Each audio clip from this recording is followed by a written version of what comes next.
G'day, citizens. Welcome to the Inforunners. I'm Execute. This is Algared. How you doing, buddy? I'm fairly well. And welcome world. We've got people watching so far from the US, from Sweden, from the UK. We're all over the place. So great. I am all over the place. I've not got sleep at all. And it felt really weird. It felt like yesterday, like I was on a bus watching something go by. I'm like, hey, I'm meant to be over there doing that. And, well, there they go, you know, because we were meant to doing the show yesterday. And I felt a little weird, like I was a bit of out of place. So, yeah. Well, even I kind of slept in, as you know, I figured I had a right. Being the day of the birth, that type of stuff. And about 9 o'clock, I went, oh, crap, X. Yeah. We are streaming tomorrow, right? Yeah, that's pretty funny. But yeah, we've got ISC there to look at. Yep. Which we haven't looked at yet. But I am not myself today. I'm going to be very much relied on you today. I'm very shockingly tired. I tried to get to sleep, but I just did not have any luck. As you know, I've got a really bad sleeping condition. So but yeah, I just tossed and turned and didn't get any at all. And I think just as I got off to sleep, the alarm goes off. You know, that old scenario. So yeah. I hate that. Right. So and I'll just say yes, Feathers. I thought US East was part of the US. So apologies for missing you there. All right then. I'll just get the bot going real quick. Yep. So we can take their questions. What's up? Bots invoked. Yep, cool. We've got ISC as well. So looks like it's on branding this time around, Algared. I haven't had a chance to watch it yet. Have you watched it or did you hold off? I haven't watched it. All right. For a day that I was doing nothing yesterday, seemed to be very busy. So yeah. I was playing a lot. I'm not gonna lie, I was playing a lot of Helldivers 2. That dropped yesterday, and it's a online co-op, so you know it's kind of my thing. Like I'm a big fan of online co-ops, but it's kind of like you know, Starship Troopers. It's kind of like a take of Starship Troopers. So basically, you're you know, playing. It's very comical. They call it managed democracy and all this type of stuff, and super Earth and all this type of thing. And it's yeah, like, you want some democracy, aliens, and all this type of thing. So yeah, it's kind of really funny. But amusing at the same time. So yeah, I enjoyed that. I've noticed a lot of fellow Star Citizen creators are on there. So Dark Law and Expat were playing yesterday, and a few others as well. Right. Should we? There's one question in so far. There's gonna be a very short. There's one question so far. Yeah. Or do you want to kick it off straight into the ISC straight away, or actually you've got a little thing that you wanted to look at too that you haven't linked to yet? I did have a new Crux Cup trailer that I thought would be worth us sharing and looking at, and even discussing racing for a little bit, because you watch me break this as we go over, because this is set up for when we were doing a show on the week during the week with Paul. Day. That's right. So I'm gonna flick you over. All right, there you go. Cool. You're set over. Let's have a quick look at this. So I haven't seen this, so if it's full of nudity, you can play Algared. All right, here we go.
Yeah.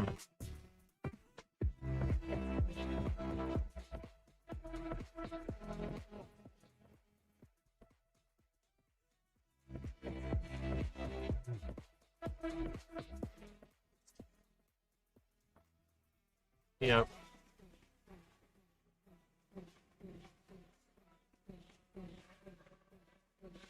Oh, fancy.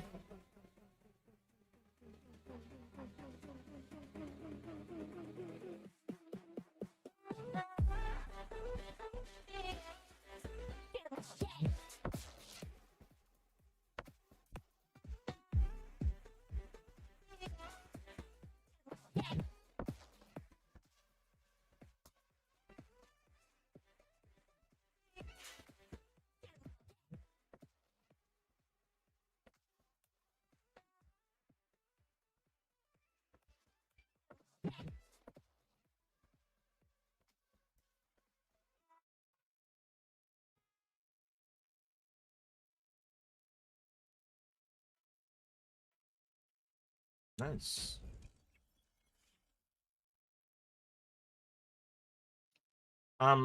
Yeah, I noticed now a few people saying in chat that the audio was scuffed. Yeah, there's an I've got a filter turned on, but I've just realized every time we watch a YouTube trailer, our stream gets kind of like copyright struck and stuff for that. So I'm wondering if that's gonna happen now.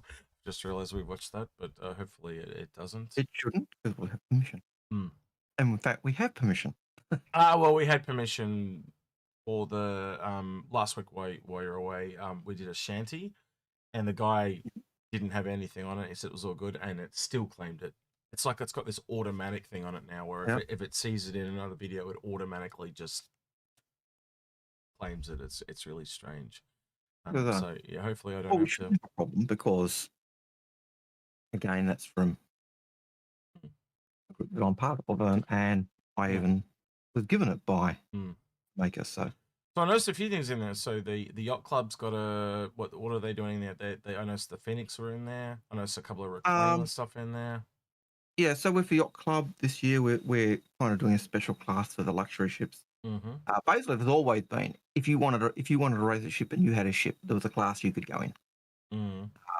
Pretty much every flyable ship can enter a class and race in the Crux Cup. Right. But we're trying to tweak and open it up for more people. And so yacht club's in there this year. Bronzy's there because in the past he's done a lot of the streaming for the last few years. The other racers are there. There's some of the racers from the big big racing groups, and probably some of the definitely people who help get the mapping of all the different ships and help us arrange those classes. So there's that. And you could see that this year's Crux Cup is around Lawville. Yeah, I was going to ask that. Yeah. So the track is called Gold Dust, and Old Man Hurst, I have heard, does approve of the track. So subtle. Yeah, Old Man Hurst approves the track. Also, I noticed there was some kind of little sneak things in there, like the reclaimer racing. I was kind of impressed to see that. But I was disappointed there was no Starfarer. That would have taken us back to when we used to do that back in the day. Every ship. Yeah. You got a Starfarer? You want to race a Starfarer? There is a pass for you. Yeah. But we're also looking at expanding, because we've now got the salvage to be able to disintegrate the damaged stuff. So we will even have crews go and clean up. I said that to you a few times. You get all these fancy low-flying people on Twitch. How come they're never low-flying like a reclaimer or a Starfarer? Where's the real skill? Come on, show me how it's done. So all those ships with really slow stopping power. Yeah. It's always these quick little things that can do it easily. Show me it was something that's really hard, and you got to think ahead. And it is really difficult to fly those ships with any type of predictability. So if you see anyone ever doing it, you got to give them kudos. Even in a light fighter, they're hard to do. But it'd be nigh impossible in like a reclaimer or Starfarer. The difficulty factors or the skill set that you kind of need is different. The way in which you handle the problem. I think people who know their ship well will do well in any type of those situations. But yeah, the Crux Cup, it is coming. If you go to the anz.com or cruxcup.com. You can find all the information. I think there was about 26, 27 days left before we actually have Crux Cup hit. And it is one of the oldest races in that's player organised. First Crux Cup was, or first public Crux Cup was in 2015. Yeah.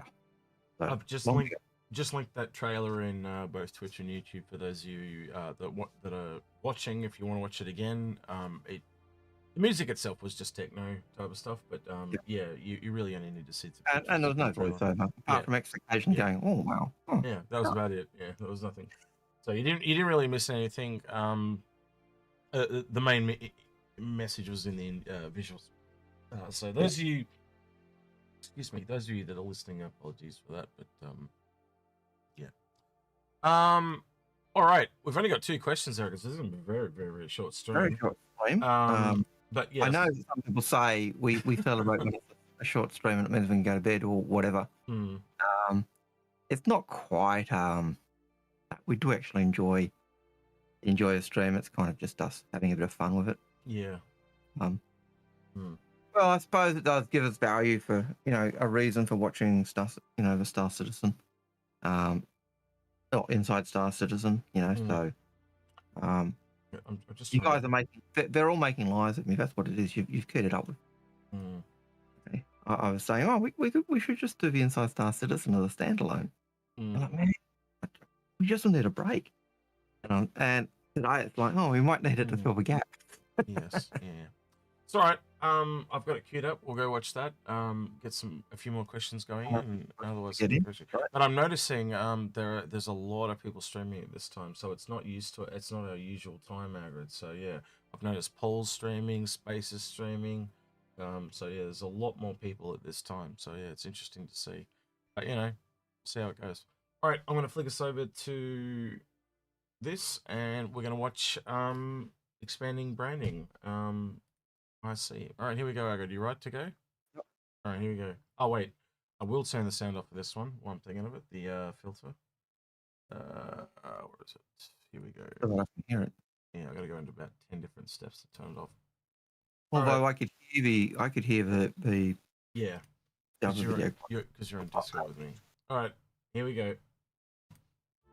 One of the major mandates of our evergreen programming is to highlight and explore the works of as many teams contributing to the creation of our universe as possible.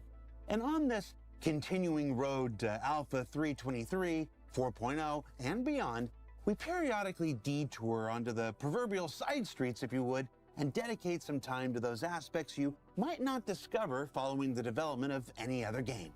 So on this week's show, I'm proud to highlight a team dedicated to bringing a creative flourish, visual consistency, and contextual meaning to the various companies, factions, and societies of the persistent universe, the branding team from CIG Montreal. Hell yeah, let's go. All right, where to start?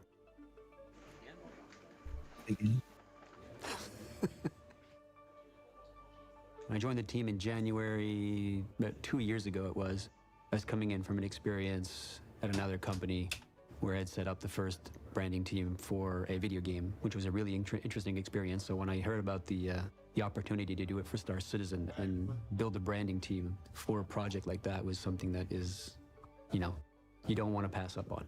When I stepped into the first few months doing, a bit of a due diligence, looking at the state of what we have in the game already in terms of branding, logos, the different manufacturers and all the brands, the factions, 10 years worth of material being put into the game, often being done by, different artists or different parties and for different reasons also, There was just a wide variety of styles.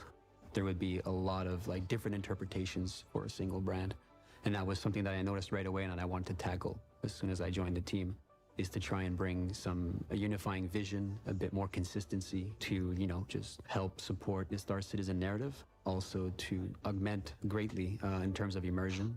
And that was something that I noticed right away and that I wanted to tackle as soon as I joined the team.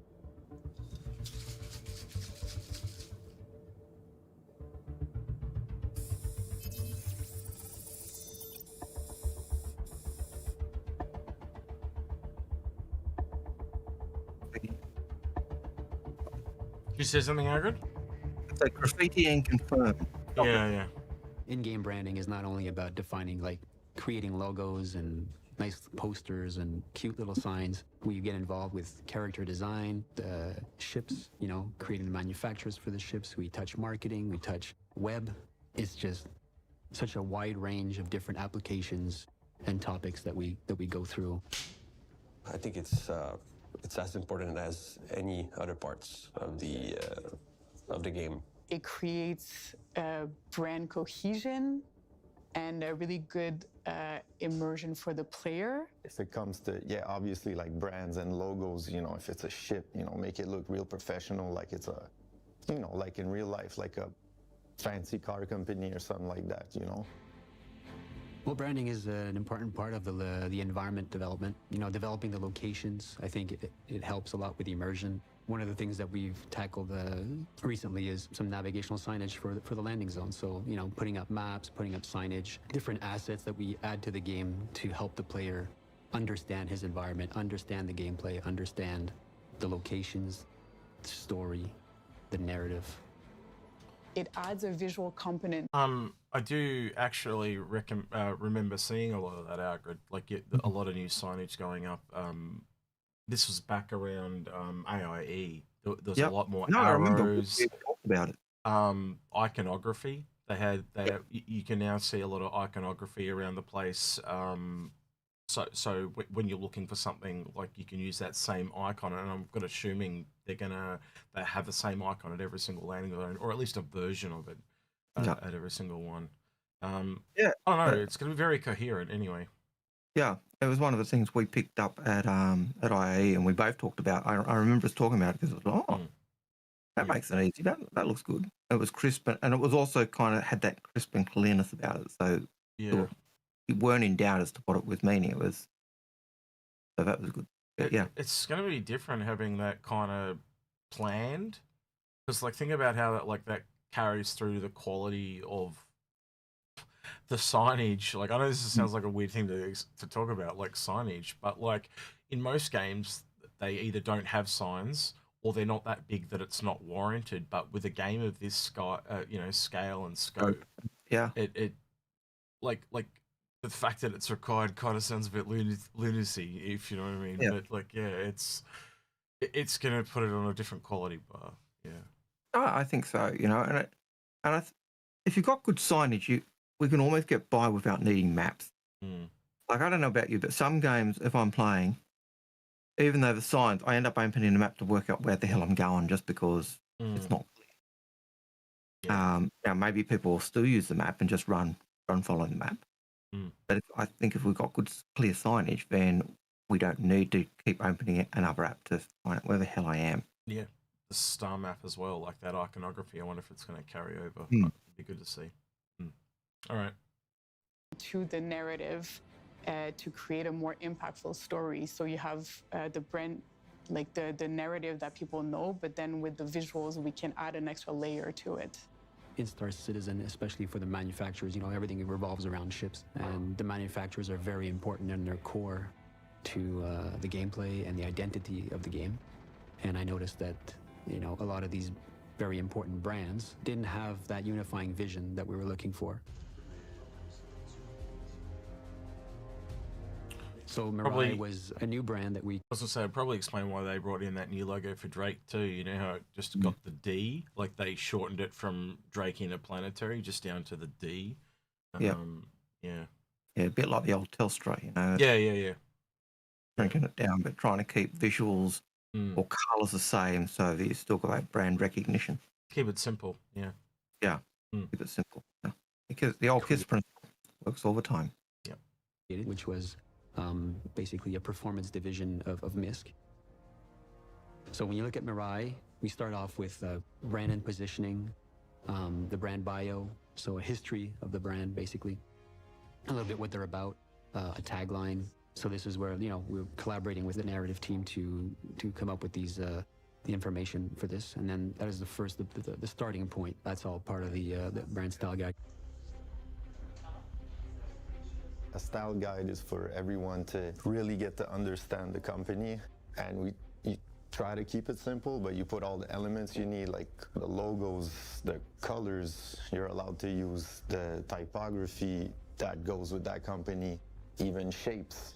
Every company has colors. If the primary color is blue, let's say, you can't go out and do like branding for that company or make it like red, you know? So we're all trying to like tie everything together to make sure everybody's on the same page. What's interesting about Drake is it was one of the first brands that I had to interact with when I joined the company. First thing I did was research a little bit about the brand and noticed that there was a lot of multiple versions and interpretations of the brand. That was the first one that we had to make a hard call on, you know, what this brand is and how do we define it. So Drake, we wanted to bring it in a little bit closer to the essence of the brand. It's more, not the black sheep, but the outcast, if you will, in the manufacturers. So it's always tried to get in with the big boys at Fleet Week, but it's never managed, hence why they have their DefenseCon. You can kind of see it there, Algared. They've cut the interplanetary. It's just gone Drake. And even, like we were saying back at CitizenCon, it was just a D.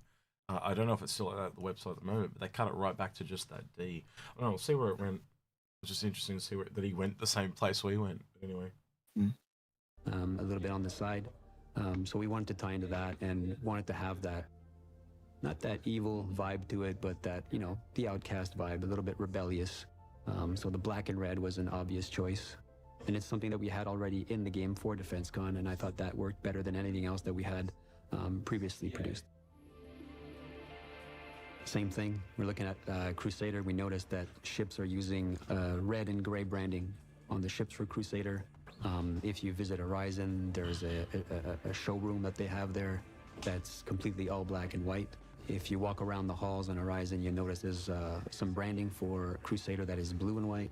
So we had, again, multiple interpretations of the same brand, and we wanted to unify that, bring it in a little bit more. So we started looking at the brand itself, what was interesting, what felt right with the essence that was, you know, put forward by narrative and in the lore, and also, you know, through the community.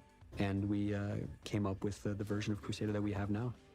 So obviously touching these brands, you know, 10 years in on a project, there's a lot of history on the game, you know, meet some resistance, and, you know, you got to be careful and how far you go into updating the brands, even if it's for the better. It's always good to respect, you know, the work that's been done prior, but all in all, a very good experience so far, and I think we're making some good progress on a lot of these. It explain why the that default skin of the spirit changed a little bit. You know how sorry, excuse me, got a bit of hiccups. You know the Hercules, how it's kind of like got that maroon tail on it, and I kind of, you know, it was like that white and maroon, and they actually showed that at the start. They kind of had the different color combos, so it now looks like it's white and or gray and blue, or white, gray and blue, where previously instead of blue it was the maroon. So yeah, it's trying to get that branding and the coloring, and I can remember like how important like that brand is. When Telstra, you know, the telecommunications company in Australia wanted to change their branding. Their advertising agency basically said, "Do not get rid of the orange." Yeah. Because Telstra wanted to get rid of orange. They used to have orange phone booths and everything, and the branding company said, "Do not get rid of this color because that is your brand." Yeah.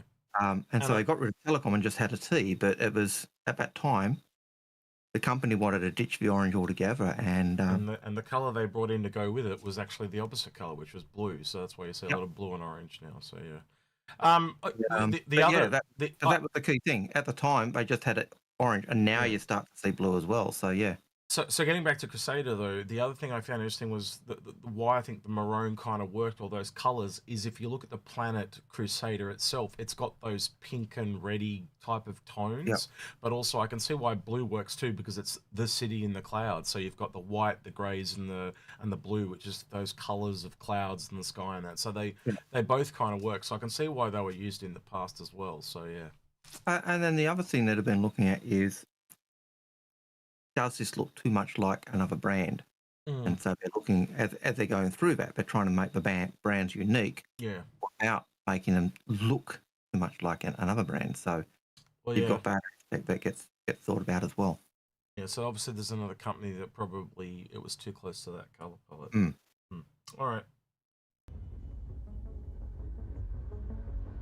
In addition to making all the branding for you, for the players, we also make stuff for us. Working on tools as well. This one of the things that I noticed when I joined is we didn't have a proper channel to communicate to everyone freely and openly, and in a way that would, encourage the devs and everybody on the different various teams to actually use these tools, these style guides, and these resources that we're creating for them. So we came up with the idea of creating a brand catalog. So the brand catalog is for in-house. So it's the documents that will be used for all the teams, where the whole of the information for all the manufacturer brands mostly will be found.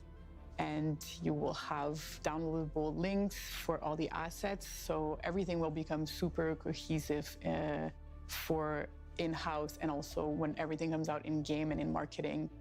Everything will have the same, all the manufacturer brands will have the same look and feel. So we, starting it off with the manufacturers, obviously, they are front and center.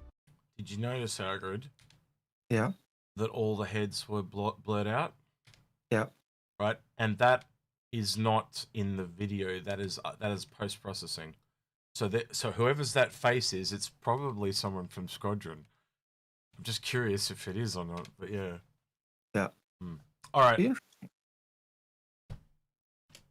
So we, starting it off with the manufacturers, obviously, they are front and center, but it will grow into, all the rest of the brands that we see in the universe.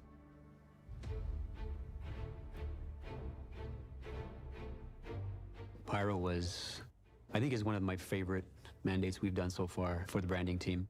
Not only because we're touching a specific aspect of branding that is not often talked about, also because we have the right team members to tackle this sort of mandate, and it was a lot of fun for it because the team was really excited about that.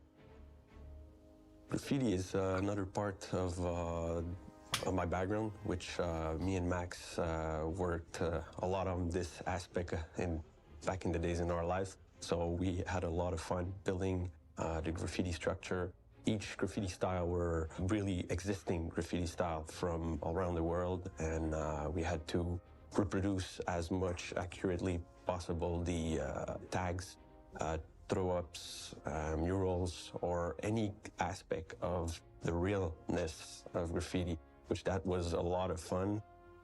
Basically, like, we drew all the graffiti, and we made their space look really grimy, and the signage, the relic signage, but lots of graffiti too. Lots of like faded, dirty layers and layers of stuff on the walls. So it was really amazing to see how they took some visuals that existed that the environment team had created, and they came in and went over this with the different graffiti. So they really developed like all the layers that you need for it to feel real. That was something that, is very rich and is extremely fun to bring forward with the visuals and the branding. And at that point, it's more than branding. It becomes like storytelling, basically, right? You're telling a story through all the elements that you're putting on the walls and in the environment that help sell the lore and, again, augment immersion and the experience for the player. Defining the factions that we found in Checkmate Station by the Rough and Ready was a lot of fun. Creating the identity of a faction, a gang, right? In space, in a derelict, abandoned station in the middle of nowhere. I think you really get a vibe when you get there. When you enter the zone, like, right away it's Rough and Ready.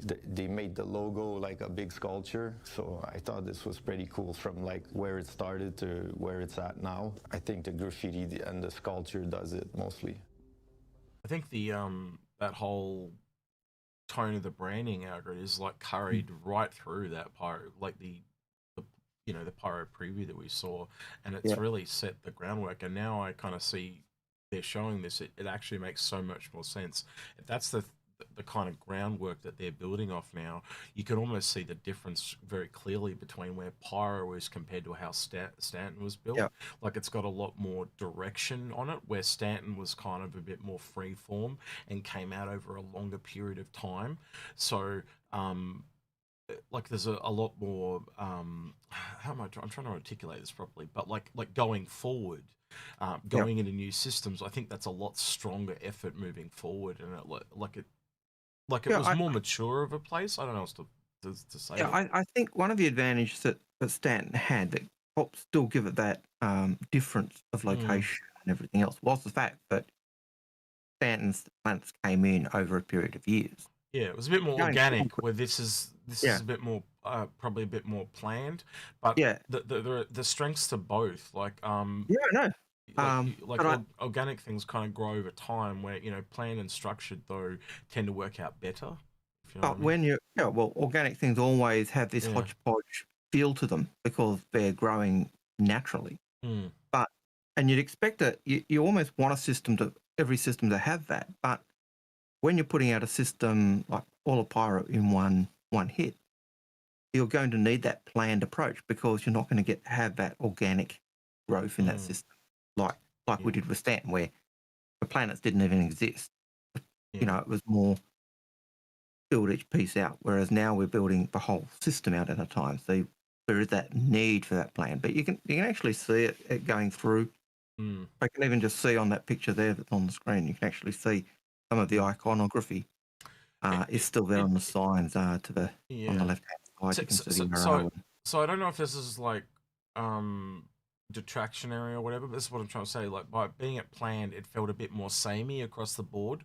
Where Stanton's got, as I said, it's got that more organic thing, and it doesn't feel so samey. Like everything has its own little place.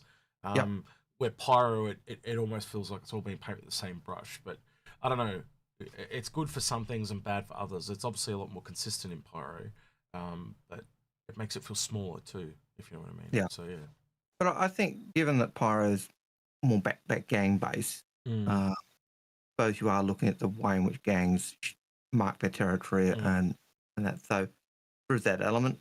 Yeah. How that's going to work out and how that's going to affect the feel of Pyro compared to say Stanton, in terms of that growth aspect. It will be interesting to see as well, but it's different because it's a game, like we're going to be exploring it. Do you want it to all feel the same, or do you want it to feel like every little place is unique? And some places you will want that, but I think generalistically, if you're looking across the entire game, you want it to feel not procedurally generated, so to speak. And you we want know it to feel unique and like it's grown over time, and hopefully we'll get that. Hopefully the different styles of buildings we'll see will help. Yeah, time will tell. Do that. Yeah, indeed it will. All right.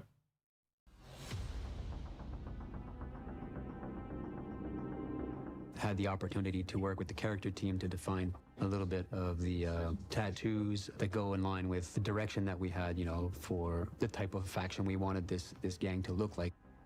I started the brainstorm around tattoos, which were all bring a bit of violence and of contrast on parts of the skins of the character design. So we had specific references we had as targets and a special feel that we wanted to have with this gang, because there's not only one gang, there's multiple, and they all need to have, each their own unique identity. There's a part of me who always wanted to be a tattoo artist, but I think this kind of work is a work of art by itself. So the character artist really managed to bring a lot of the visual identity we started from. All the polishing was really the character artist who managed a great job. Well, to me, I think the branding side is often looked over, and I think we're building a team here to put an emphasis on the branding side. Every little things, the little graffiti and the logos and the signage, the navigational signage, everything. I think we're trying to push it a little further. It's all about making one step closer to the real world, which we're surrounded every day by branding and either textures, typography, everything.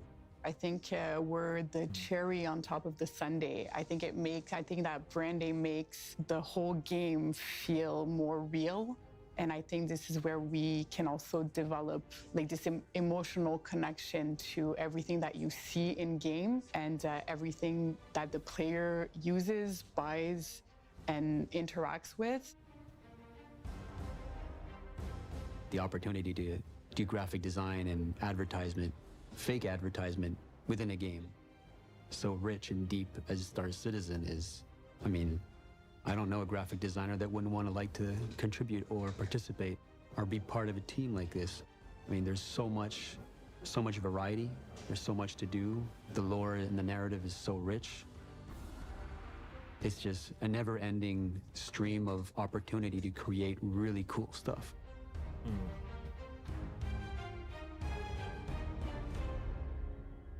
So what did we learn this week? Sorry, Well, hopefully we learned that brand. Sorry, I got something I didn't pick up, or Paul and I didn't pick up as we were talking the other day. Why is lore important? It's important for branding. I was thinking exactly the same thing. Yeah, we got an episode we recorded the other day with Paul about lore coming up. So yeah, that's what he's talking about. Yeah, it is important, and it does tie in quite significantly. And I'm kind of just sitting here thinking like how it does really connect everything. Yeah. You know, this whole game really relies on the back of a lot of the ships. And it's just now stretching out into so many different things, and we've all seen this game grow. I'm just sitting here just trying to think, like it really is, like branding is really going to hit everything. It's gonna go through everything. I think my only hope is that they can figure out a way to make it. How do I put this? You know when they showed some of that graffiti stuff, but then you'll see the graffiti at different sizes. I'd like it if they did alterations of the same thing, so like when you see it out and about in the real world, it doesn't always look the same thing, just different sizes. I know that's a really hard thing to pull off because it all actually means they've got to do multiple pieces of work, but like I see that a lot. I'm going, oh yeah, I've seen it before, I've seen that before, you know. So if you see the same, it's different when it's an established logo, like Crusaders logo, right? When you see Crusaders logo, it should look the same.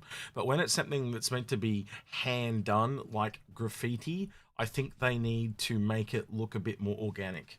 And I think that, that's just the thing I was noticing. And I don't know if I was to give any feedback, I would be like, maybe do a couple of different examples. So it looks slightly different every time, a bit more free flowy, if you know what I mean. Different, but the look from different people making the signs, like when you look around the graffiti in an area, you can tell, oh, that's been made by that. You know, even though it's all the same group, you can see just in the way the length of text or the length of the taglines or whatever. Well, even just the same person, you get them to do the same thing by hand 3 times. It's never going to quite look the same. So that's what I'm talking about. Like, I don't know if they can do that with an effect or something with a programmer, and put some 2D effects on it. But it's just something that I've always noticed. It's like, and maybe it's a me thing because I've done the Photoshop for 28 years, but it's a little jarring for me because I just know it's a copy paste job then. So maybe it is just a me thing. But like when I look at it, I know it's the same, and that it just takes me out a little bit. So maybe it is a me thing. Maybe I'm overacting there. All right, well, what's just the rest of what Disco's got to say here? So Branding is for more than just marketing uses. It's a tool and an artistry that can apply to many aspects of universe creation, including signage, personal identity, and maintaining a universe of internal consistency that doesn't break immersion. Now, don't forget that our Lunar New Year, Quorum War, and the associated Free Fly events all start today, so you can mosey on over to the robertsspaceindustries.com website for details. For Inside Star Citizen, I'm Jared Huckabee. Thanks for letting us share the process of game development with you, and we'll see you all here next week.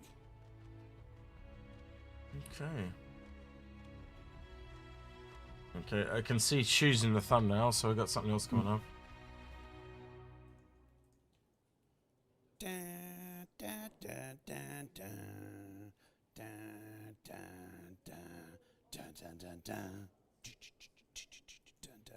I don't know the song. Do you know the song, Aaron? It's like he's doing movie references or something every episode now, because that had what was it in the background? Pepsi.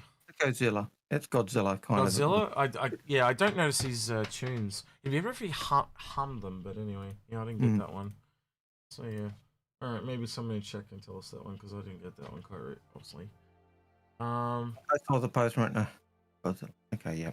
Wait, there's an SC live video. Oh, okay. Well, no, we don't normally cover SC live. That's fine. I think we'll be alright with that one.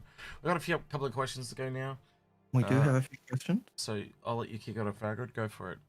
The first one off the bat was was Waffle458, who said, "What do you think of the loaner changes to the Zeus ESMR and Viralian?" I had a look. I didn't see those. Were they in the last couple of days? Can you link them to? Yeah. The Viralian now gets to the loaner the Constellation Taurus, I believe it was. Sorry, are these loaner matrix changes? Is that what it is? Okay, well I can look that up. Hold on. Citizen loaner matrix.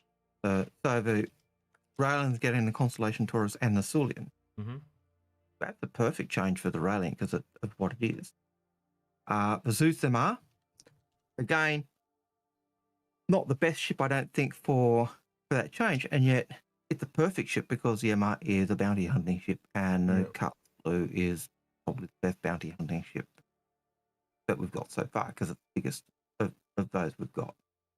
So, yeah. I think the only other change I'd have maybe wanted because the Zeus is or feels so much more expensive than the blue, and it could just be because when I acquired it, I picked up the everything pack, which blows, changed my thinking in terms of price. Is maybe chuck in, if the Hawk had been in there as well, so you got the blue, the Hawk, and the colours blue. But I can't really zoom in on this without it going off to one side, so it's all going off to one side. But yeah. All right, so C1 Spirit for the two of them. The MR get the colour split. That makes a lot of sense to me, though. But it does kind of show how there is no base variant, like you and I were saying, Algared. Because quite honestly, what would you put for the ES? I know what I would put for the ES, and I think you'd agree with me. I'm assuming you're going to pick the same thing as me for the ES. What ship would you have used? I don't know. Starts with duh. Sorry? Duh. Oh yeah, for freelance. Yeah, that would work. Yeah, that's what I would have done. C1 Spirit fits because it's still one of that family. Yeah. I imagine they didn't because the freelancers are so old and they need to rework anyway. Exactly. So the modern ship. But that blue is still a solid ship. But that means everything you and I did in that video basically lines up because we actually said that. We said because the freelancer's in a bad shitty spot, blah blah blah. We went through all of it. So it's really funny to see that they kind of came to the similar conclusions, so to speak. I just find it interesting. They may have come to a similar conclusion. We're assuming they did. Yeah. Well, yeah, it is assumption on my part. Sorry, yes, it is. But it kind of looks like they clearly had the same qualms we had about it. So yeah, but yeah, I think it kind of backs up that there is no base variant, so to speak. But you go the ES and the Clipper, and you go, it's just a transport. You give a transport as a loaner. It makes sense. And you look at one that's roughly the same size and can do the same. Yeah. The MR, that's the bounty hunting one. You want a bounty hunting ship as your loaner because that's, especially as that gameplay starts to come in. So I think that makes perfect sense as well. The only thing I'd have liked is if, depending on the price difference, maybe chuck a Hawk in there as well, but there's not really big of a price difference, to be honest with you. You got what, 175 in the Cutlass Blue. You're talking $20 to get to the marking mark. That's close enough. So that's pretty close. Because of the way I bought them, my thinking of the price is always inflated for it because I just the pack. Yeah. Which never helps for memory. And the Raelin and the Sulian, the Raelian getting the Constellation Taurus and the Sulian, that to me seems perfect. Because of what Raelin is. It is a transport ship. So you get a small giant ship, but you also get a Taurus that has similar cargo capacity as at least in my thinking. So yeah, I like it. We've actually got a question here from our mod, Just a Lemming. He says, with all the election signs coming back up in the PU, are we going to have another election? I'll put that one to you, Algared, because that's A law question. The answer is yes, but no. Mm-hmm. So I actually looked up, because I couldn't remember when the election was. It felt so long ago. But the election was in 2950 or 2021, around that time. So pre-COVID. Yeah. Or just at the beginning, just before COVID hit. And the next election should be in 10 years' time from that date. So we've got about another 6 years before we have an election. I always get amazed as I walk through Lawville, where people like rebelling and causing trouble, still has some pristine, undated posters from the election with all the old people. It would be kind of cool if, and I'm trying to think how you'd do this, right? So it's obviously a bit of work, but it'd be really cool to, if you ever see, I just know locally where I live, right? In my mall, for example, they have this giant concrete pillar where they put all these signs, and it gets thicker and thicker as time goes on. And then about once every 5 years, the council comes along and they literally cut into it and kind of peel like an entire, like, half a foot layer off this thing, and then it starts all again. And because when people put the signs up, they actually put them on with like roller and glue and all this stuff.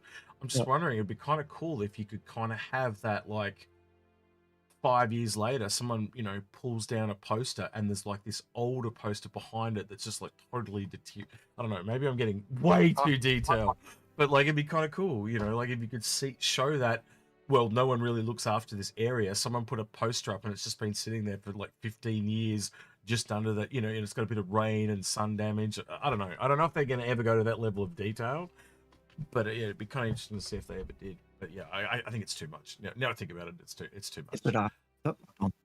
But I'll wait till I come back. Yeah, you're back. All right. Yeah, so I like that idea, but I'd also like to see areas which are, you know, regular thoroughfares for people that aren't hidden, have old posters removed. Just like real life. We shouldn't really still be seeing election posters from 4 years ago. Yeah. Still up and looking in pristine condition. If they're going to start, they've got to age. Yeah, so maybe they should be removed. That's just me. Getting back to Lemming's question, maybe that's something that they're looking at. That's maybe why they've popped back up. So they're turning them back on to change something there or something like that. Yeah, that's possibly it. So no, we don't have any imperator elections. But the other thing is, there could be local planetary elections for governors or representatives. Yeah, I was going to say senators or whatever. Yeah. So you might remember, Lemming and everyone else, that even though we had, even before the imperator elections, we had the Suzkozy elections where he was running to be a senator or, you know, to apply to be the representative for his planet. And so that was a big election, and we heard about it because it was the first alien who was running to be elected into the UE Senate. So there was that aspect as well. So yeah. So yes and no, but we shouldn't have another election for another 6 years, roughly. Andy Howell has a question. Yeah, I am curious. I really want to get the referral bonus. What do you suggest I buy with the second account? Skins, Heartseekers, CCUs. Pretty much you can buy anything. You just got to buy about 40 bucks, isn't it? Off the top of my head. Used to be $40. It might be 45. Yeah. And you can. I used to buy a gift card and then gift it to myself later on. Yeah, or yeah, anything that's, you know, you could buy a ship for $50. You could buy a starter package and then gift it to yourself after, I think it's a month. You've got to have it active before you can do it. And then you could just literally melt that down on your second account once you've gifted it back to yourself, and so you don't really lose anything. You're essentially just funneling yourself credit to get a referral bonus. And that is how people works, do it. especially if you know, certainly with the old gift card method, it worked if you knew you were going to spend that money, because back in the day, credits held the same value as cash. There was no discounts for paying extra cash. So it made sense. If you knew I'm going to spend $50 down the track, buying an alt and paying and doing that made perfect sense. Just be aware that if you do that, as you said, X, there is that 30-day cooldown where new accounts cannot gift stuff to older accounts or anyone else until 30 days has passed. But I know a few of I know you and a few other people we know did that back in the day for the what was it, the kitty dragonfly? Yep, the dragonfly kitty skin. Absolutely. Yeah. Was it like 10 referrals or something like that? And it was 10 just referrals. the worst thing about that though was just like we'd all already just tapped everyone we knew. Yeah, you know, so friends who were coming.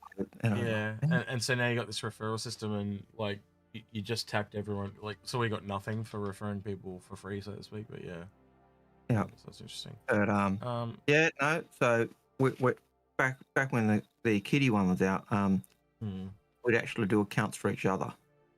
So we're doing a second account, and but then it was we don't need to do that. We just need to create accounts ourselves. So. It cut out the hassle of trying to create the multiple accounts. But yeah.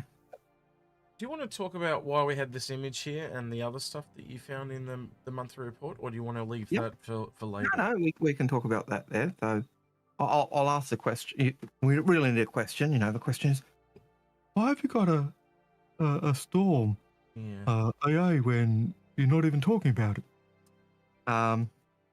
Well, we were going to do an episode on this, but I think it's going to be too far removed now, so we'll talk about it now. But yeah, you found that they were working on some arc tech for NPCs, but it's going to have some other consequences when we look at it as well. So I'll let you talk about that. Yeah. So in the Squadron 42 monthly report that was dropped to the people who get the newsletter, it comes a few days earlier before it gets put into the channel. And I was reading that, and they were saying, we've kind of got the arc tech for the weapons, for the NPCs using arc weapons, that's sorted. And I posted back and said, oh, this is interesting. Oh, yeah. And I said, to me, that says artillery. Yeah. And it was, it's not just the arc tech for missiles, but arc tech for other weapons that use arc. I instantly started thinking of things like the Delta, but the Mustang Delta and the Storm and the artillery, and I even started to think of like maybe some things like and I said, and this is just me speculating, right? Is maybe something like this could be artillery, because if you start to think if they've got some dumbfire missiles that they could just be used as artillery, so maybe this could be artillery as well as AA. Maybe it's multi-function is what I'm trying to get at. But real world, that's me speculating. Yeah, of a game following real world with dumbfire missiles being used as artillery. Well, the irony of that forest that's in, and if you've ever seen, do you remember the Russian ones, the trucks with the pipes on the back, and it reminds me of images of those Russian trucks. That you saw. They were in forests similar to this, and they were just firing these missiles out of these. They just had these long pipes. I don't remember the name of them, Aaron, but you know what I'm talking about, don't you? Yeah, I know the one. I can never say it. The Stalin's organ. Yeah, it was a very cheap dumbfire rocket type thing that was just jerry-rigged to the back of a truck, but it worked. So yeah. So yeah. But so you've got that. So there was that aspect, and I liked that because the arc weapons to me really spoke and said artillery. And then I thought, as we were thinking, we thought of the Storm when it first came out was it was for going behind lines and taking out enemy artillery, but artillery still wasn't in the game of that. So this is just another tick to the box that says artillery is coming, and was probably always in their wheelhouse something they wanted to do.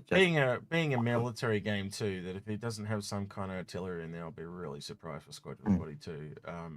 Yeah, I'm pretty sure we're going to get artillery at some point. And it's definitely going along those, knowing how much Chris talks about Battlefield and stuff like that. If we don't get artillery at some point, I'll be shocked. And even at a bare minimum, that arc tech ties in with just throwing grenades, getting that wave flies through the air and goes. So, all of that type of aspect just falls into... Absolutely. Anything that's thrown, essentially, now, would be along those lines too. And and even we know the crossbows are in the game, so even arrows would be a thing.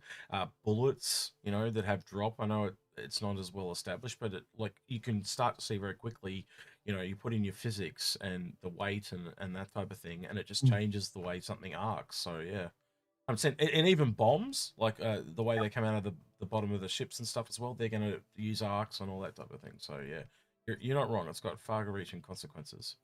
And I know that was a Squadron 42 monthly report, but as I said, can you imagine that is, even though it's for the single player Squadron 42? Yeah.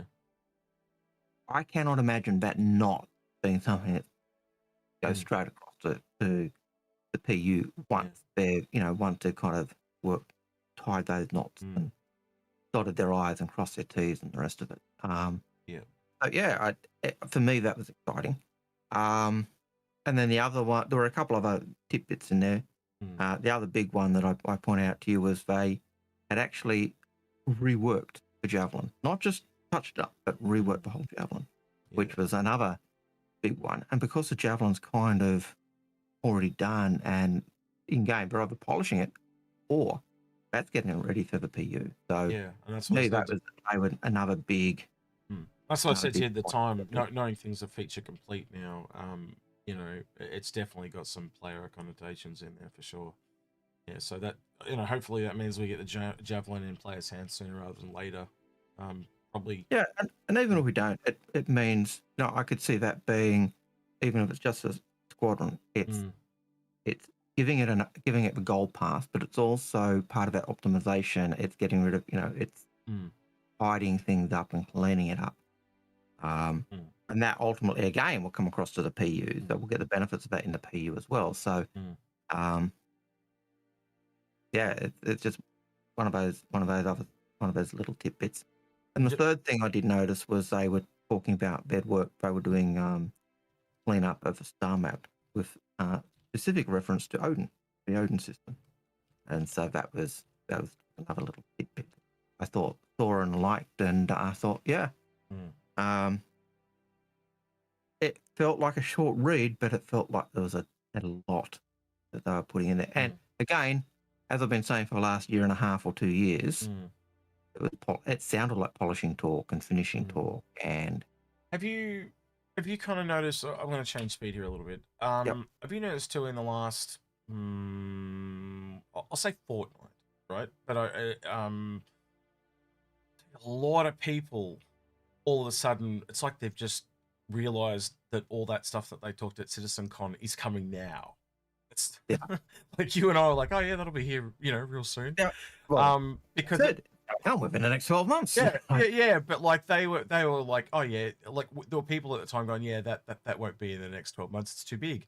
But like it's a part of what they were talking about. There were the more and more people moving over from, you know, Star Citizen's feature complete. Oh, sorry, Squadron 42's feature complete. So they're now moving more people over to Star Citizen. And I during the week, or the last week, I've heard some crazy things. Like one content creator said July. They're expecting the patch to be ready by July. And I think that kind of shows the old school way of thinking is still very prevalent. And you've got to add the fact that, like, you know, I think they said, you know, half the people are moving over or whatever like that. So, you know, you're going from a very small group of people to a much larger group of people now actively starting to work on Star Citizen. And this is what you and I talked about, that whole breaking of the dam type of thing. And I think this first patch that comes out is it's gonna show all that work that they worked on Squadron 42. So what I'm trying to say is I don't think subsequent patches will be as big, right? But I think you would agree that the subsequent patches would be a lot bigger than what we used to, because there's now just so much more people working on it. Yeah. I think we'll certainly see. I'd hope it's earlier than July, but I did see there was chatter about. Well, me, you and Paul talked about this before the show the other day, and we were all on the same page, and we all said the same. Well, I'll let you say it, but we all said the same time, didn't we?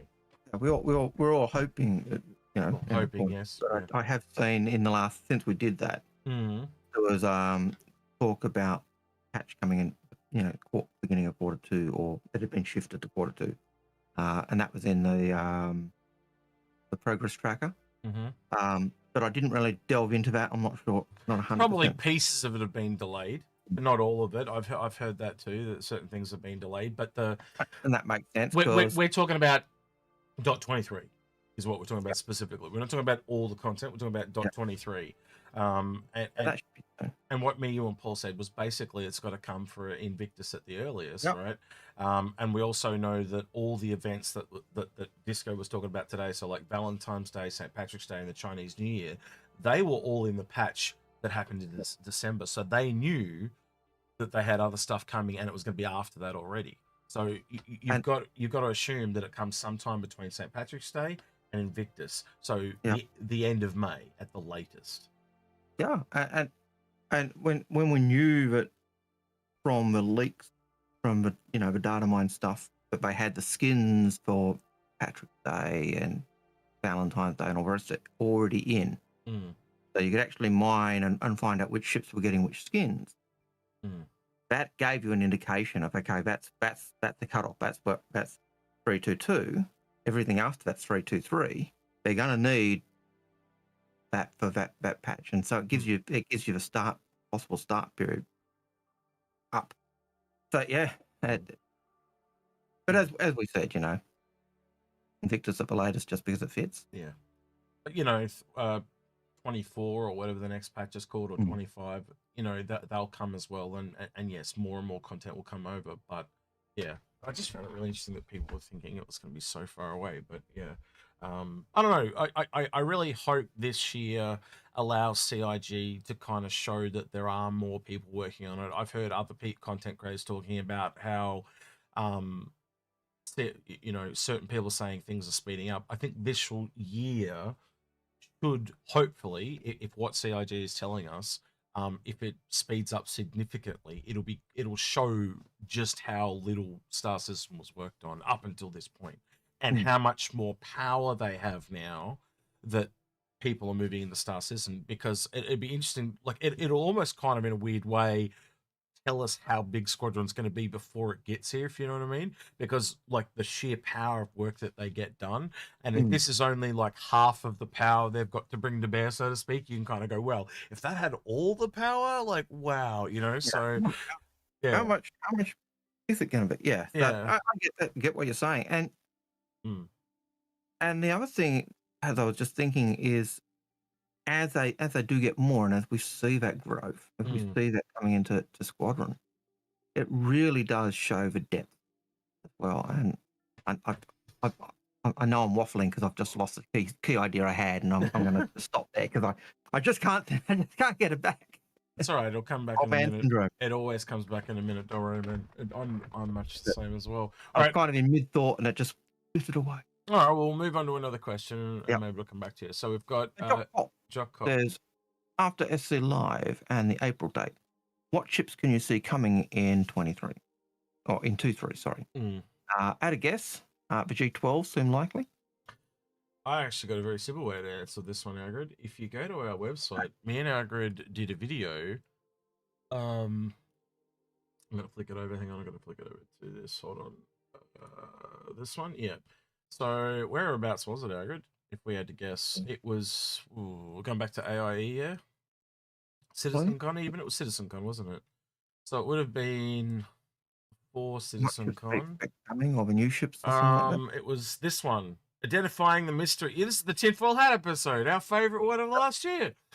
So they actually had this video at CitizenCon where they basically had it in like yellow silhouettes, and one of the silhouettes was the G12 from memory. I got if I remember this correctly.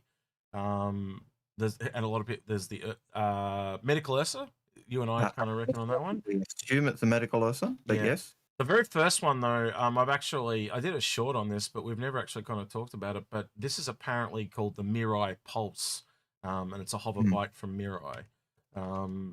Medical Ursa is what we're expecting, because there's room for an Ursa or a medium-sized vehicle inside the Galaxy, and that has a hospital in it, so an ambulance from RSO made a lot of sense.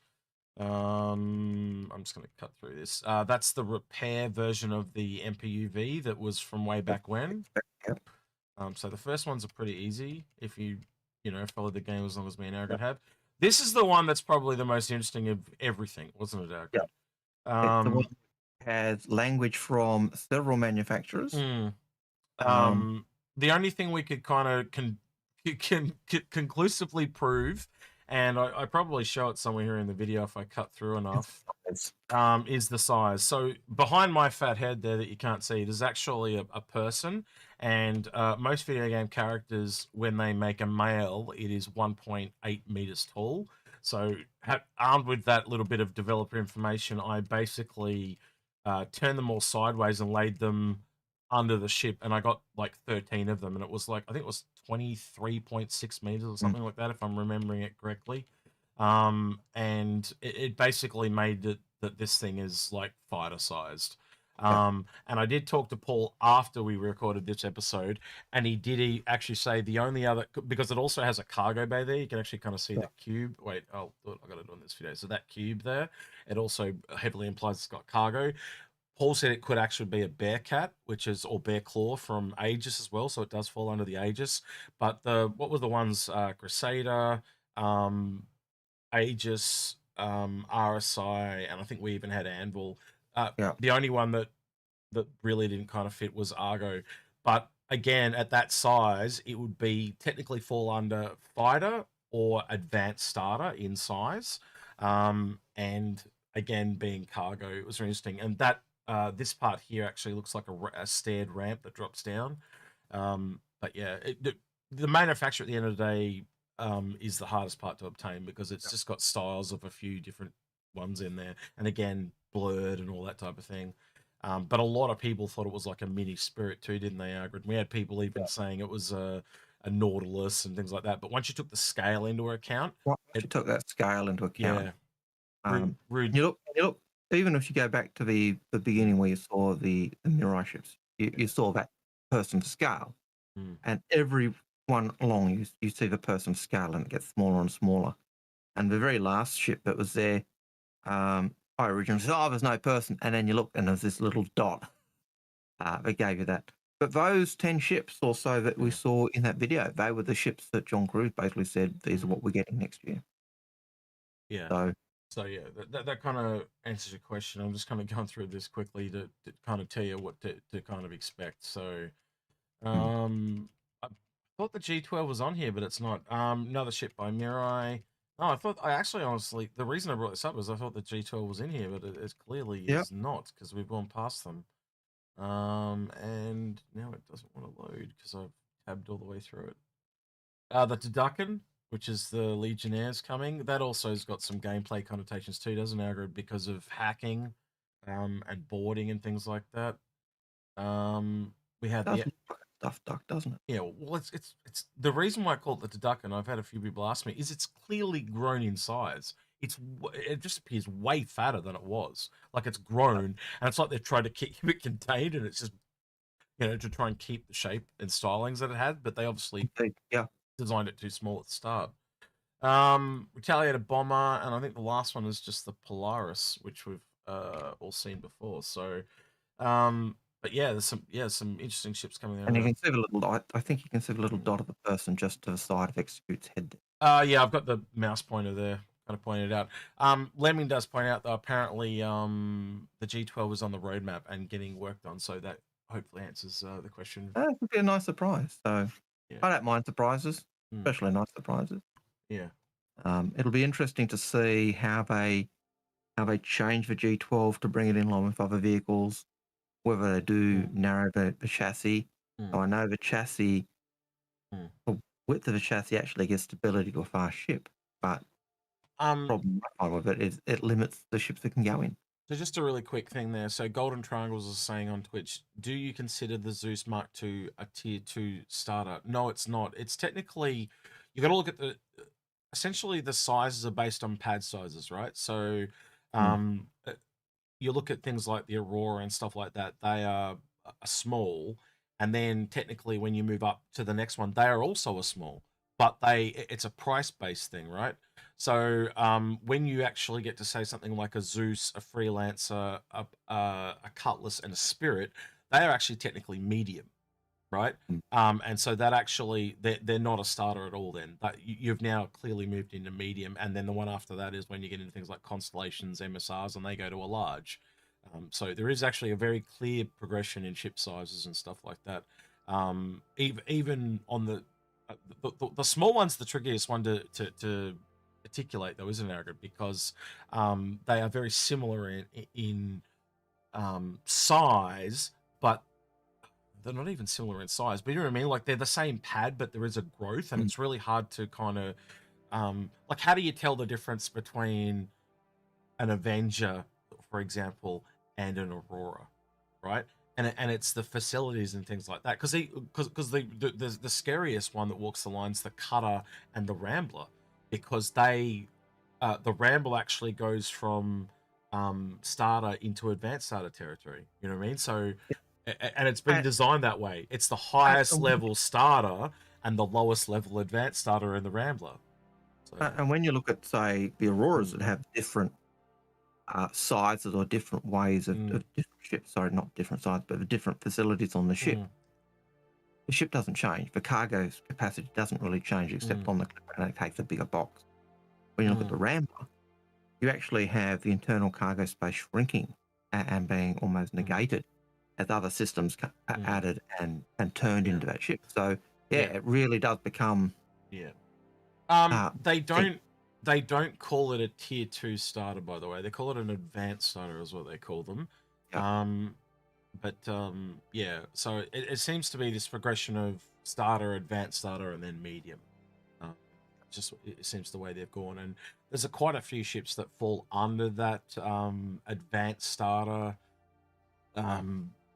thing, and they are not kind of it's not like an official thing, but they've just mentioned it so many times, like the Nomads one, the Avengers one, the Tanner series is one, the Nomad is one. I'd even say the Hull A is one.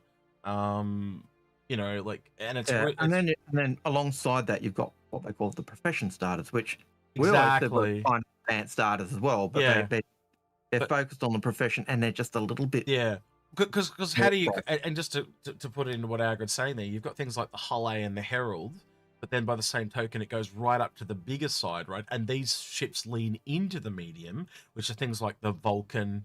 The Prospect is still a small, but the Vulcan, I think the Vulcan technically is on a medium pad. So they are trying to make it so it flows over, so to speak, stuff like that. Yep. All right, see you, Waffle. Thank you for the super chat. That super chat, and he's out here. Have a good night. Yep. Well, have a good morning. All right. Next question. Yep. So Jock Cop says, after Star Citizen Live. That was the one we just did. Oh, we just did that. Sorry. Citizen Ninja says, thoughts on the Heartseeker's $5 increase to $200? Didn't the Super Hornet go up before, so naturally the Heartseeker would go up as well? Yep. Yeah. So I think it's just a natural progression. It was always $5 more than the Hornet. If the Hornet went up, the Heartseeker is going to go up as well. That would be my thought. But his question is a sign of prices to increase in 2024 as they get closer to. Could be, but I think it's just related to, or ties back to the Hornets in price increase not long ago. Oh, and that was Waffle's first super chat on YouTube. So, yep. Next question, Algared, please. Over 42 says, what's the in case you missed it sale about? Getting people to buy more ships? Yeah, that was a bit of a weird one. We'd never seen it before. And I still don't quite understand it. It feels almost like someone at marketing made it up to cover the lull period, unless you can think of something else. Yeah, it felt like they come back and they missed. Yeah, it felt like the ISC literally. So normally they'd come back and do ISC halfway through January. They missed January completely. It's the longest lull period we've ever had. It was almost 60 days. That's how long it was. It was really long. And it just feels like they threw it out there to fill the dead air, so to speak. So, yeah, your guess is as good as mine. I think it was, in case you missed the last sale, here it is again. But yeah, take a guess. Yeah. Lemming saying that Lunar New Year was late this year, so no event during January. Yeah, so yeah, technically Lunar Year was meant to be. Yeah, so maybe they were just slow getting the lights turned back on. I don't know. I don't know. I don't think we'll get an answer on that from CIG. But yeah, clearly something wasn't working. So yeah. Right. Indeed. Next one. Algared, when you're ready. Hollington says, "What's your opinion on the unique item recovery? Should the purchased weapons and armor be skins applied to armor, or actually include the piece of armor with it? I know they sold it as being the weapon and armor itself, but it'd be nice to take. But that is a good. In your opinion. I'm gonna be honest with you. I actually really wish they were paints for armor and stuff, so you could. Well, because let's be honest, like when you go to an armor store, it kind of feels like a little bit like filler that you go there and there's 5 different armor sets and they're just different colors and stuff. But when I go buy a ship, I just put a skin on it. Why wouldn't I just buy, if I can put a paint on an entire ship, why wouldn't I just put a paint on an armor set? So, that's a really common, paint skins or skins, for a particular reason. You don't generally go into your weapons shop and find a pink gun. They're custom jobs. At least that seems to be my my take. Yeah. From my experience of going into arms shops. Yeah. Yeah. So I don't know. I know Americans have like if you think about the gun shops, they have every colored gun you can get under the sun. So there's pros and cons, but like I just hate how they've picked and choose. Like ships, yeah, you can just buy a skin.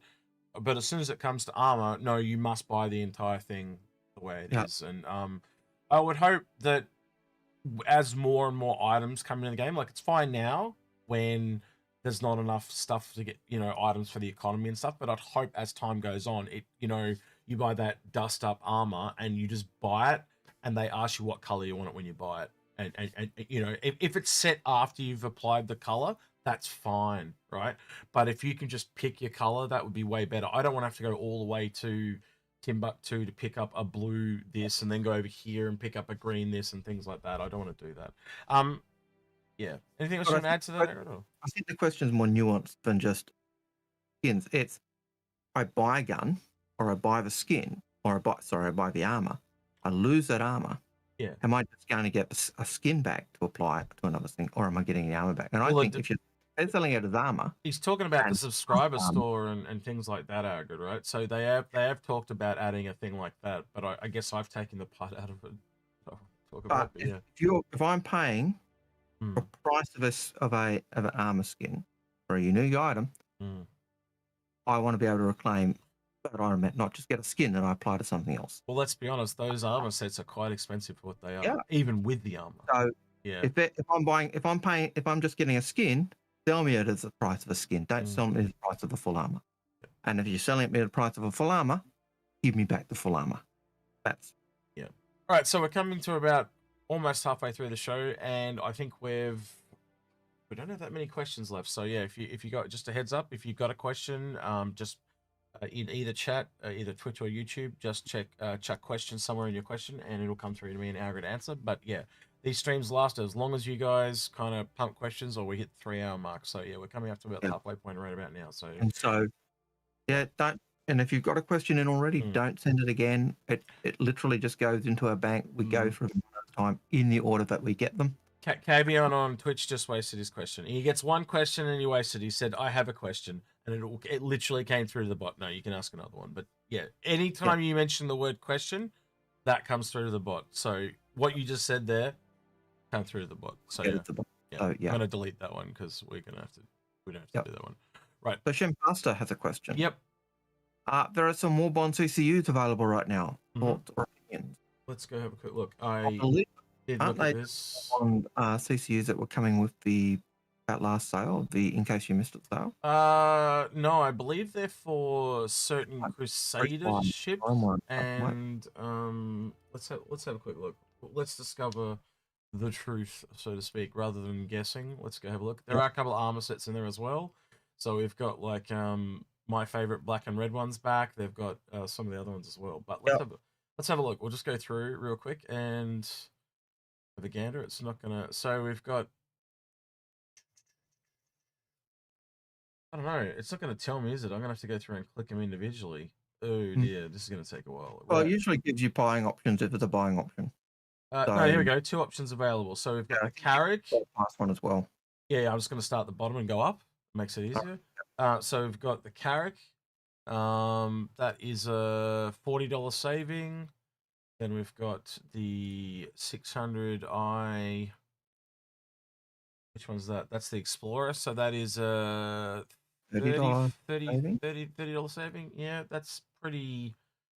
What's that? Lemming, can you do the math on some of these? I think that's about. And the other question. About 10%. Yeah, it's not. They're not terribly awesome. Warbond Edition $295. So that's only a $20 saving. That's actually quite low. That seems lower than normal.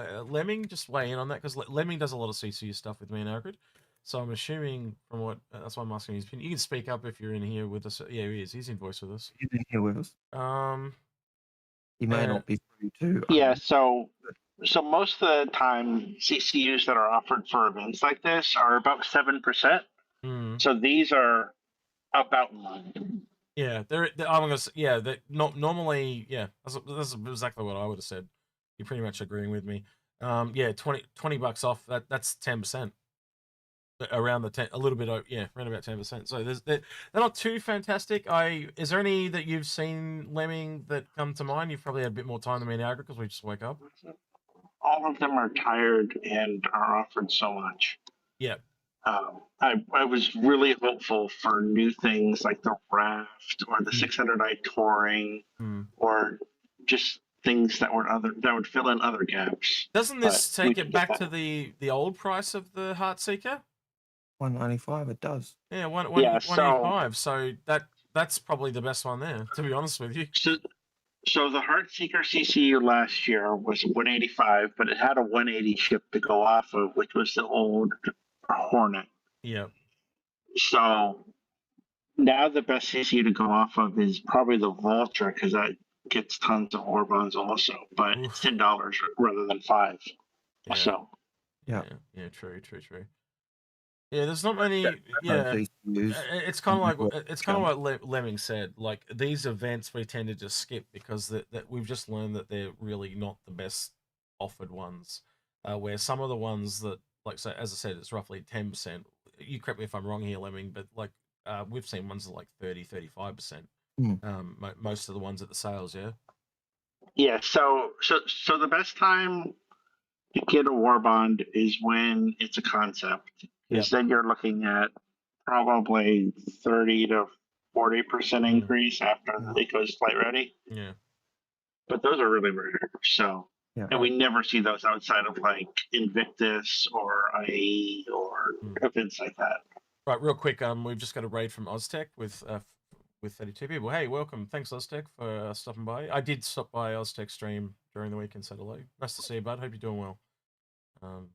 Nice to have you. Yeah. Thank you. Thank you for the raid. Appreciate it. Little spell. Sorry, Lemming, for interrupting you. You got anything else you wanted to add, Lemming, or?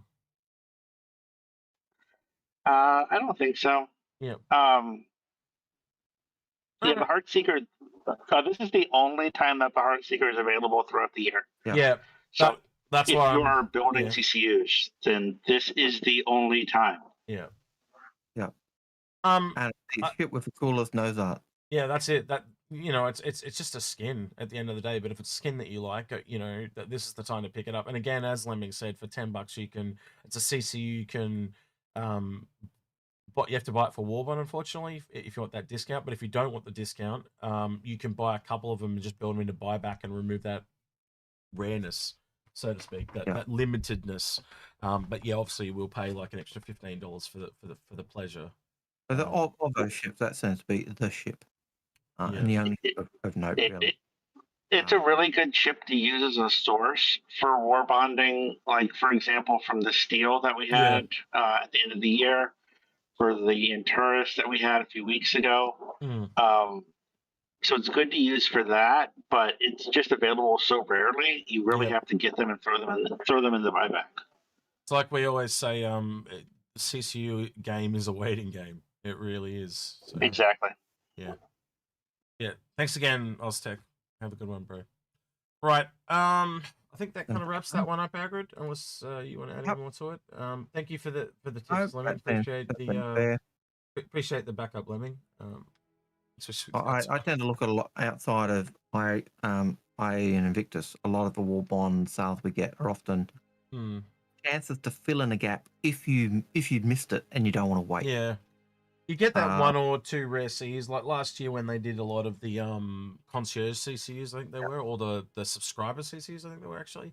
They had a couple that dropped. I remember one of them was the Prowler one, and I subscribed just to get like 5 of them because it was such a rare CCU and it had actual discount that I could actually validate that.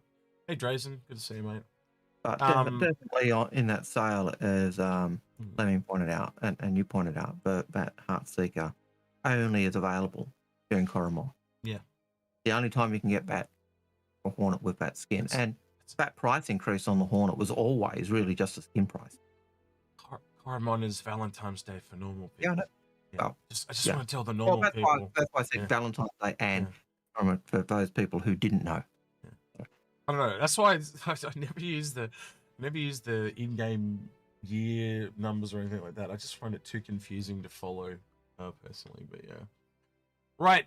Next question. Nova A42 says, question, are there places on tour ships in verse before buying outside of events like AIE? I see to remember something like that, but I can't find it recently. It says, are there places to tour ships in verse before buying outside events like AIE? New Deal and the shipyard. So you'd have, what is it, Astro Armada at ArcCorp, and you'd have New Deal at Lawville right in the spaceport there, yeah?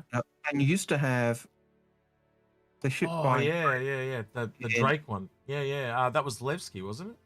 I think it was Levski. Yeah. Kind of that, almost a used ship. Sorry, Lemming says he's got something else to add. Yeah, go ahead, Lemming, of course. Yeah, go nuts, bud. Sorry. Yeah, so one thing that they did this year, this is in reference to like the years that you were just talking about. So they added Lunar New Year skins for both the Year of the Dragon and the Year of the Dog. Yeah. So 2024. 2024 is the Year of the Dog, I think. Yeah. And 2953, I think, is the Dragon, or that could be this year for Dragon. Okay. So yeah, I thought that was really neat that they did that. Dragon stuff up. Yep. Is there any of these packages? Well, I've got you both here that you recommend. To me, they're a bit nothing burger, unless you got. So I actually asked the question in the question bot about a package that was available yesterday. Yeah. The Carrick one. So, yeah, the Carrick one. Yeah. Did you see what happened with that, by the way? Yeah, everybody got refunded. Yeah, everyone got refunded. But this is the lesson I want to say to people: don't put shit like that on Reddit. You literally advertise it to COG when you do that. Someone put it on Reddit and was dead within 15 minutes. If they'd said nothing, they would have got away with it, and people wouldn't have got refunds. Well, somebody on Reddit posted a picture of somebody that bought 20 of them. Yeah. So I think that person may be at a little bit of fault here too. Yeah, probably that as well. Yeah. But yeah, it was what was it? It was a Carrick and a Pisces for like less than 300, wasn't it, from memory? Yeah. USD? So it was 280. Yeah. For a Carrick and a Pisces, and all of them got refunded. Yeah. That would have been the ship to buy. But generally, when they do the sales, if it doesn't have LTI, and it's a starter ship that's already out, I have, and and sometimes they survive for multiple years because nobody went to public forums and talked about it. But whoever it was, someone went straight to Reddit.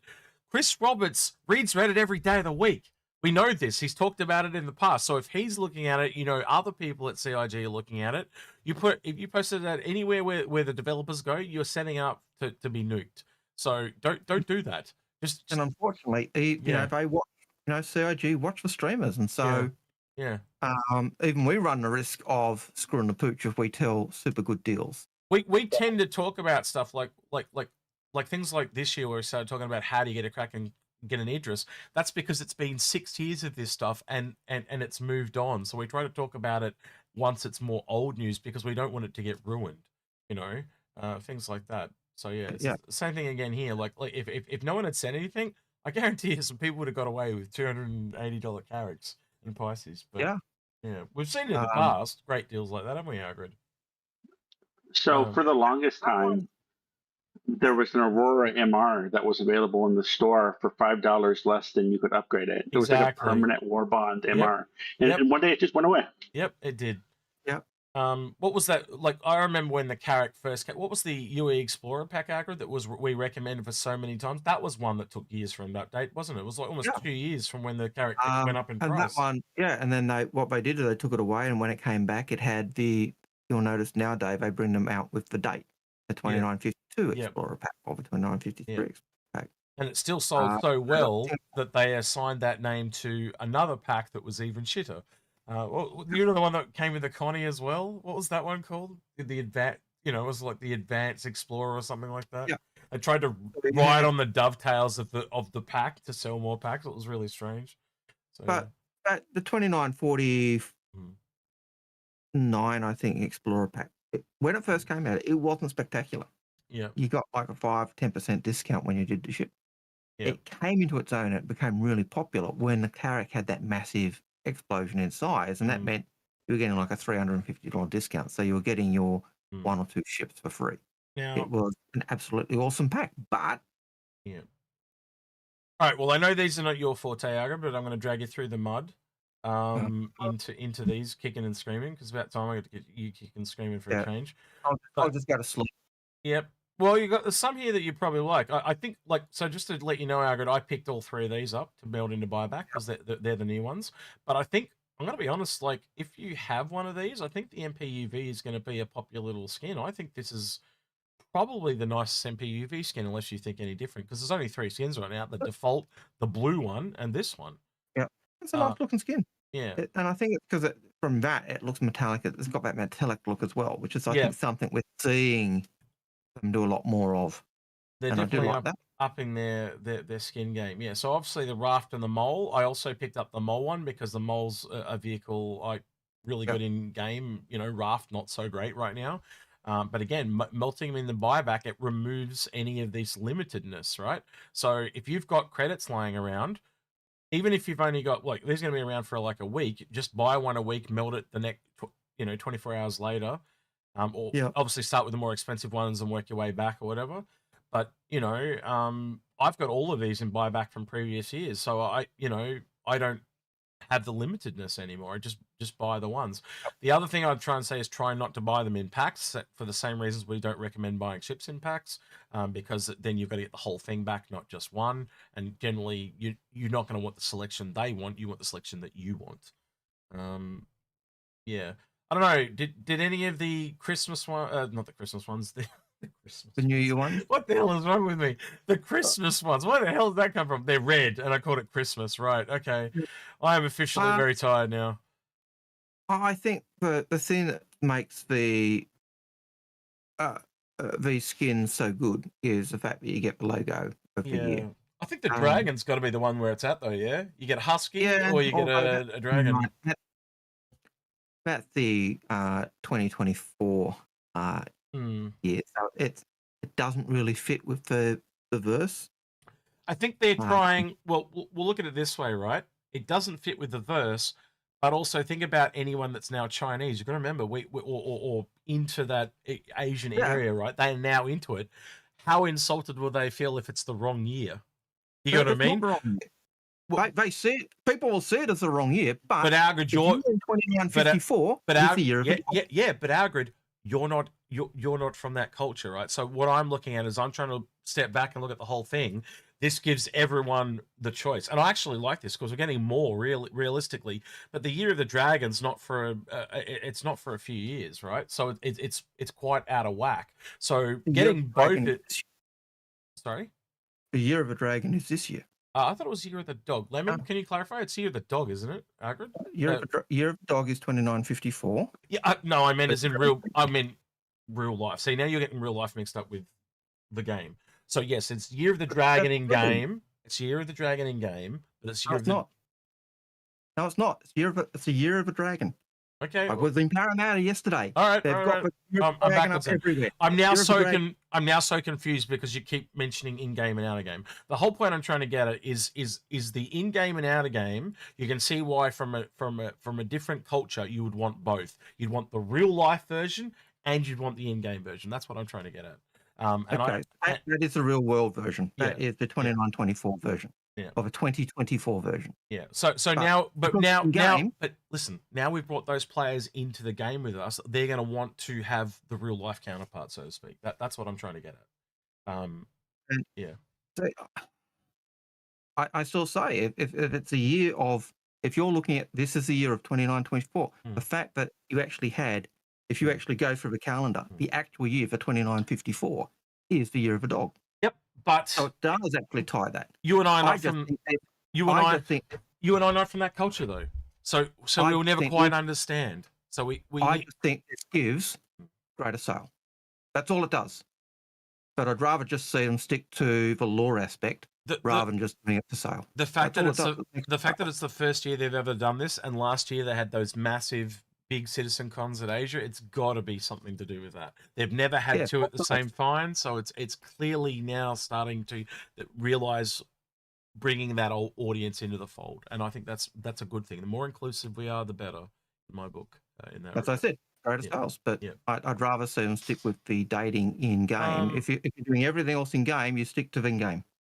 But clearly we're disagreeing, so that's okay. No, that's fine. It's a cultural thing, and yeah, it is fine to disagree. And yes, we do disagree, and that's fine.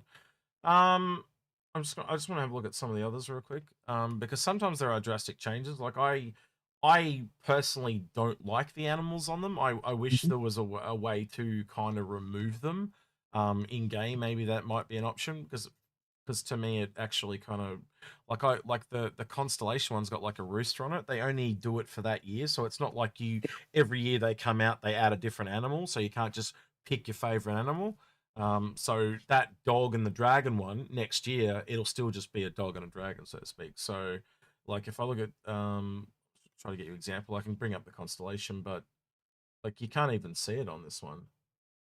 It's that the thing that's on the roof up there. But yeah. But I know the Connie, if I can find it. This one has, where's the Connie? Was it? There it is. This one's got like roosters on it and stuff like that. And I don't know. I like the gold and red, but I don't, again, different cultures like I was saying before. So yeah, this has got like little rooster logos on it. And again, it's not consistent. See how these are like within a diamond. I think the ones that I could be wrong here. I'll probably get myself in trouble here, but I don't remember these being inside a diamond just a second ago, but I could be wrong. Let's have a look. Again, oh, they are. Yeah, no, they are in a diamond. They are in a diamond. Yeah, okay, they are consistent. Then they're all in it. They're all inside a diamond. So yeah, I don't know. Yeah, I don't know. What about the dragonfly one, Algared? Does that speak to you at all? Or not? Oh, not the dragonfly X1. God, I'm tired. You're talking skins. Yeah, but to me, that's just marketing. It's just extra income. But they're all the dog or the. You see what I mean though? How it kind of detracts from it though. Like I don't like that dog, but I like the color of it. So I don't know. It's like the way I'd hearken it to is when you get a wallpaper and someone puts text on it, it's the same thing. Like it's like you've taken something really cool and then you put your signature right across it and kind of ruin it. Or like a watermark right across something. It just kind of ruins it for me. It's nose art. That's effectively all it is. Yeah. And yeah. It is a bit. I'm not really a skins guy. I don't really go in for that. Yeah, I can cope without having all the skins. The skins do give people the opportunity to color their ships to what they like. Well, hopefully, hopefully we get an option in the future to remove decals and stuff like that, because I think it'd actually, I don't know. Again, being someone that and put it on another ship. Yeah, being someone that's been into art for so long though, I don't know. Maybe it's just me again having very particular taste, but I don't know. Aurelius Indominus says, without the dog, he'd go that ship. Would you go that skin? Sorry, without the dog, he'd go that skin. Would you go that skin with the dragon head? Yeah, because there is also a version of that with the dragon. Yeah, I think this is the dragon one. Hang on. I clicked it. No, that's the dog one. God damn. Where is it? So that's the dog. This is the dragon. All right, so let's open this one real quick. But really, there's not much difference. This is what I mean, though.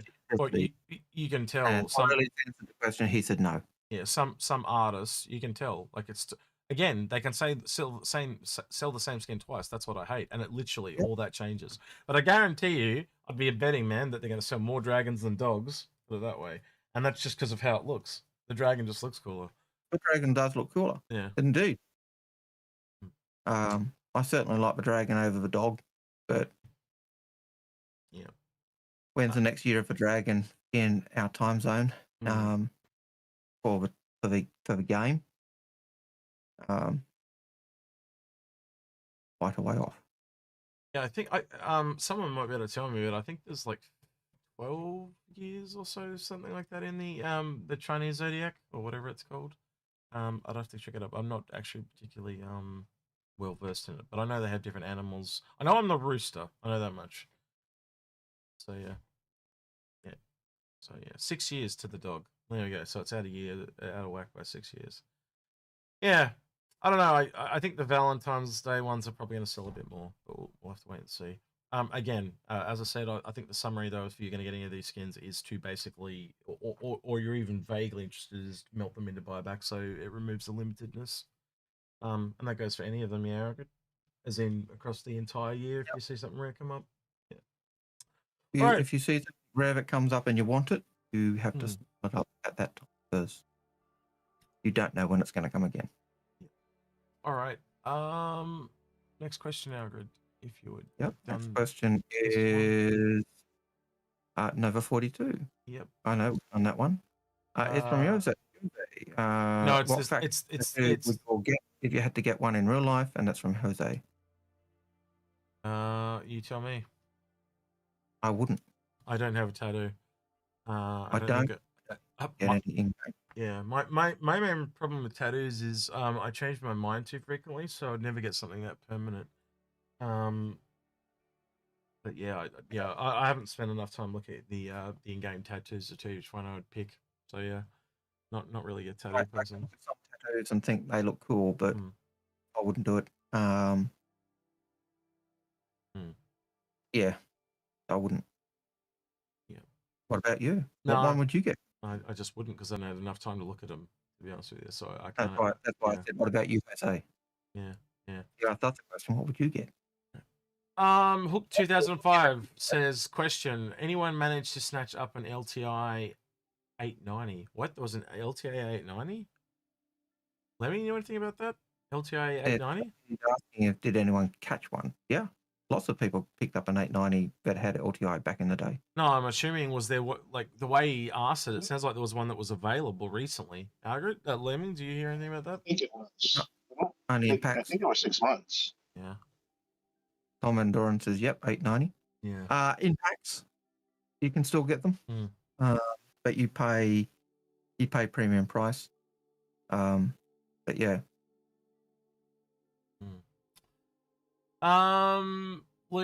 Linux OS, or I think it's meant to be Linux OS, but he missed the end. So, go ahead. So I just confirmed that the Warbond 890 for this event had 6-month insurance and a Referral European. Yeah, so it was, yeah, thank you, appreciate that. No LTI. Right, yeah, it was a bit weird. I was like, what LTI? That would have been a bit of a calamity. With LTI, either the prices go up to $1,000 or, asking that question, did anyone buy it when it first came out? Yeah, because it was $100. Yeah. Actually, Luna Maria should have been someone we asked there, actually. She's from that culture. Luna Maria, do you know much, Luna Maria, about the Chinese New Year, and do you appreciate there being the dog and the dragon at the same time? I don't know. You get back to us and we'll read that in a bit. Next question. So the question I was reading was Linux Oz. He says, can the freelancer compete with other fighters in this price section like the Zeus MR?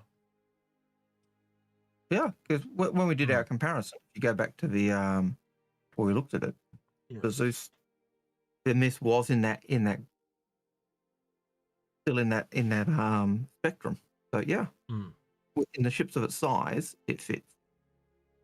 Yeah, I think I don't know. You tell me. I think it's a bit more of a combat question. That's how I'm reading it. So it's he does say compete. It's a missile gunboat. Fired in this price section. So yeah, so it's the word compete that makes me think it's combat related. So you've got missiles versus bombs in the A1. And there's not really any other combat variant in the. Was there another one in there? I'm pretty sure they're the only two, right? So the bombing one's got a very obvious like utility. The missile one, it has a lot. Zeus MR is not combat. It is bounty hunting. More combat than the others, though. No, it's not, because by that token, so is the ST. And his question says like the Zeus MR. So anyway, let me get to what I'm on, the track I'm on. So the Freelancer miss is more of a missile variant, where things like the ship that Algared's mentoring is turret based, right? So that is the big differing factor between the two.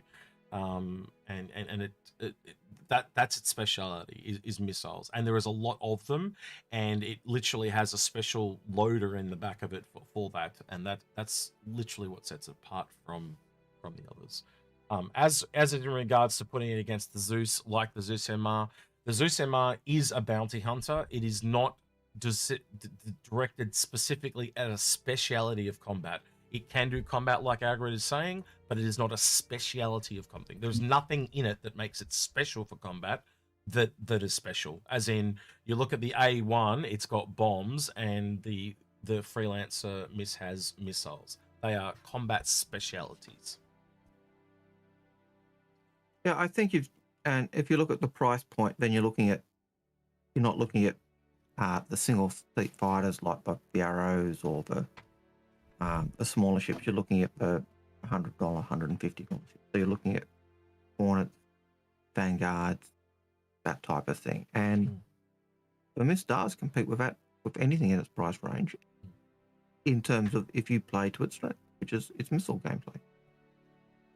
Whereas you play a ship that's got turrets and you play it to its strength, what you'll do with them is slightly different. But I think they compete. It's just you've also got to put them competing against other fighters. Most fighters are single seat. Like you use the MR in your example. That's 3 people. The Freelancers misses 3 people as well. So they've obviously got the extra people to help them compete against the fighters in that size category. So yeah, at the end of the day,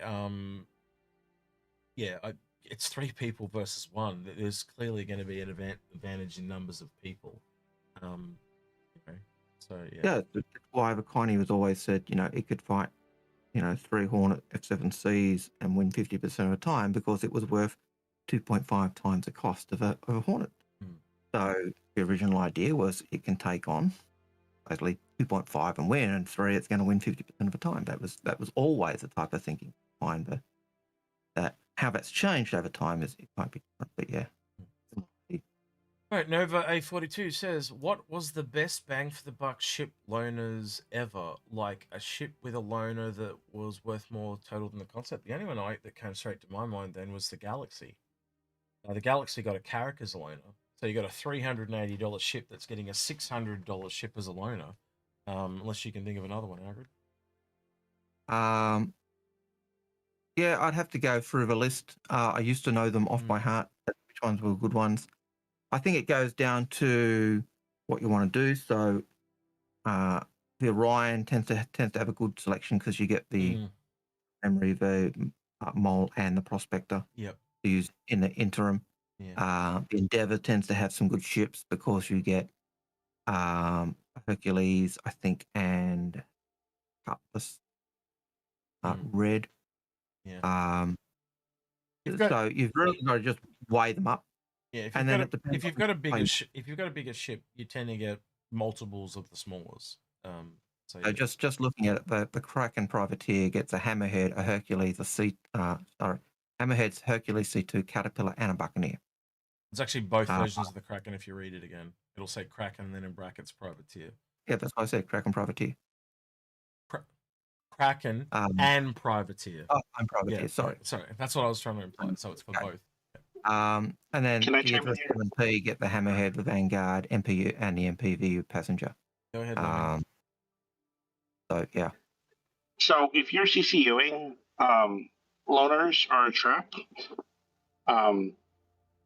And they're locking you into a ship that can dramatically change before it comes out, and the price can increase, and there's so many reasons to not CC you up to a ship, and the loaners, at least in my view, don't outweigh any of those risks.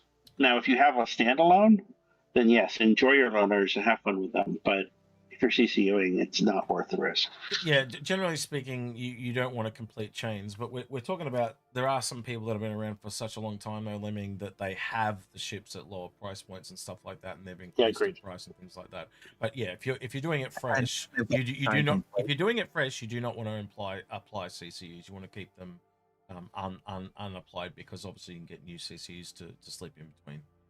Right, Algared, you were saying? Yeah. I was saying, if you've completed your chain, if you've already got 50% off on your ship, and you're just waiting for that ship to come out before you apply a chain, applying CCUs up to a certain point in that chain, so you can get the CCU, the loaners of a ship. That makes sense, but it's there's a whole pile of things that come into, do I apply the CCUs? Are there more discounts that might come? And it's going to screw up a chain. Is something, it's not just, I apply this and I can use these. So one of our mods, Can, just said the Endeavor only gives a Starfarer and Cuddy Red loaner. If you actually do the math there, Can, that's a good one, because a Starfarer is 340 and an Endeavor is 350. So you're actually getting what 135. So you're getting $125 over the value of the Endeavor. So that's actually that's one of the ones that person was talking about. Ships where you get more than what you paid for. So that's actually one that we talk about quite a bit, because based out again, my math still stands. Like you've just taken another $30 off. So he's saying base Starfarer instead of Gemini. But my point still stands. It's above the value of 300 of what you paid for the Endeavor. And when you look at buying the Endeavor, if you've got, even if you've CC'd up to the Endeavor, the Endeavor's so cheap compared to what it will be, and it's still at the original concept price. But that's probably one of those few ships where I would say, CC up to that. If you want to, if you know, I'm definitely getting an Endeavor, because you get the use of the Starfarer and the Cutlass Red. In the meantime. So someone just asked a question, so we're going to cut this one to the head of the line, because this is on my mind as well. Question: would you not complete the CCU chain even if you have maxed out the savings? And that was from Adelius Indominus. And again, it's hard to tell when you have maxed out the savings, because you would have to know every CCU that they're ever going to release, right? So I think the answer to that would be when you're comfortable knowing that you're probably going to be missing out on smaller amount of savings in the future.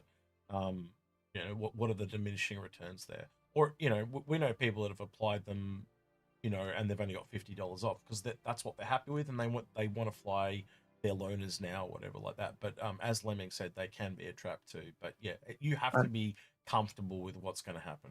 And you may have your chain complete. There might be a really good CCU that comes out that would replace 4 or 5 of your CCUs. But then the question for you at that point is, how much does this $50 CCU save me on the other CCUs? And it may not save you that much more, and you're still putting in extra money, and then you've got these extra CCUs. So there's a lot. It's a lot more nuanced than just going, bang, I'll buy it.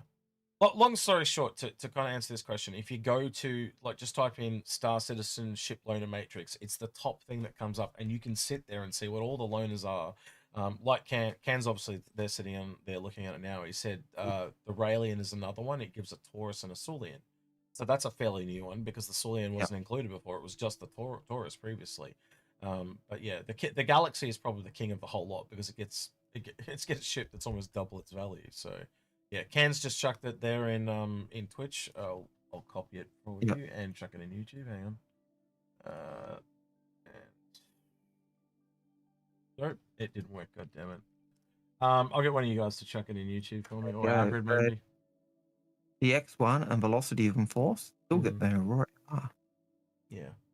So yeah, some vehicles do get ship loaners for, but that Aurora MR will be for Arena Commander. So there are Arena Commander loaners as well. I think it even says that in the list, but yeah. Yeah, they used to have them as, I think they used to have them as a different color when they were for Arena Commander, but they don't have that anymore. So, always makes life difficult and exciting and different. And all right, Jadomo says with the question, with the way that the Storm weapons mount seems to be modular components, could you see CIG using the assets for point defense on the Idris, Phoenix, and Merchantman? Wow, okay, that's not how I ever saw it happening. Me and you saw it the other way around. So he's actually saying taking the weapons and putting on something else. No, I think these weapons are bespoke for this, but I actually think it probably implies that we might see other weapons on the Storm platform down the road. Unless you think different, Algared, to that. Yeah, I always thought that the way they do it was that they were just a weapon system for the Storm. Could they use a similar system on the Idris and the Phoenix? Or Merchantman, absolutely. Yeah. But I don't think they'd use that platform itself because it's made to fit the Storm rather than you'd have to make. Well, there's something you and I talked about, wasn't it? Because you've essentially got the front part where on the normal Storm, so to speak, the default Storm, you've got just the front bit. You can actually kind of see it in the image, but just the front part, the turret goes there. And then on this version that's in the picture here, it's just the back. There isn't actually one that uses both sections. Yeah. And we're actually saying, wouldn't it be interesting if there was something really big that goes over across both sections? So yeah, so they could do it. I think we'll see something similar. Like, but ships like the Phoenix, it doesn't. I can't even see where we'll put their point defense at the moment. Which to me says the Phoenix needs a major rework because it can't fit. There's no place for the things that they say it's got, or that were promised. And yes, you can say promised with terms of the Phoenix because of stuff that it's got. Idris and Merchantman, the point defense systems that we see with the K-Pack, they replace the remote turrets on the Idris P. And I understand the Idris M will have similar type of turrets that can have that put on. Merchantman, I imagine it'll do the same. But that's all we can say at the moment because we don't really know. all right. I'm just noticing Pissball Pete's saying hello, basically. And then telling us how good we are. But yeah, go ahead. Hulk has a question. They say, do you think the Carrack and Spirit will get bigger hangars? I'm confused by that because... so he's saying it's maximum. No, I don't think they will, actually. Because hangars are not just hangars, they're also pads outside. Yeah. So I would love them to get a slightly bigger hangar. Or at least the entrance be slightly bigger because some of the ships, they are the maximum for their size, and so getting in feels really tight. But that's the advantage and disadvantage at the same time, though, right? It is. So it's an advantage that can physically fit, but it's a pain in the ass to get there. But that's why they are there, because they just get under the bar, so to speak. They just get in, and that means your hangar fees are effectively cheaper. You can get places that you shouldn't be able to go and take more than most people can because it's the largest you can possibly be. And that's what you want. You want all those unique, odd things that come with that. So Jadamo says the Spirit clips on the vertical hangers and put in a ticket, and CIG will get around to fixing it. They'll either move it to a bigger one, or they'll fix the clipping, or do something horrible to it like they did to the Connies. We'll just where fly in the nose first and auto land. Yep. But the Connies, when the size 5s used to, from the dorsal mounts, used to clip into the pads. So you fix that because size 4s didn't clip. And so the bottom turret, the bottom mounts could only take size 4s. You know, so... Yeah. Yeah. All right. Next question, Andrew. The next one was from Michael, who just said question. Yeah. Just a Lemming says, thoughts on the 280 pack? Oh, wait, sorry. That was briefly available and got refunded if you grabbed it. That's Lemming. We literally talked about that earlier, man. Okay. So you're repeating old news. And I think that was a good thing anyway. North End Trooper.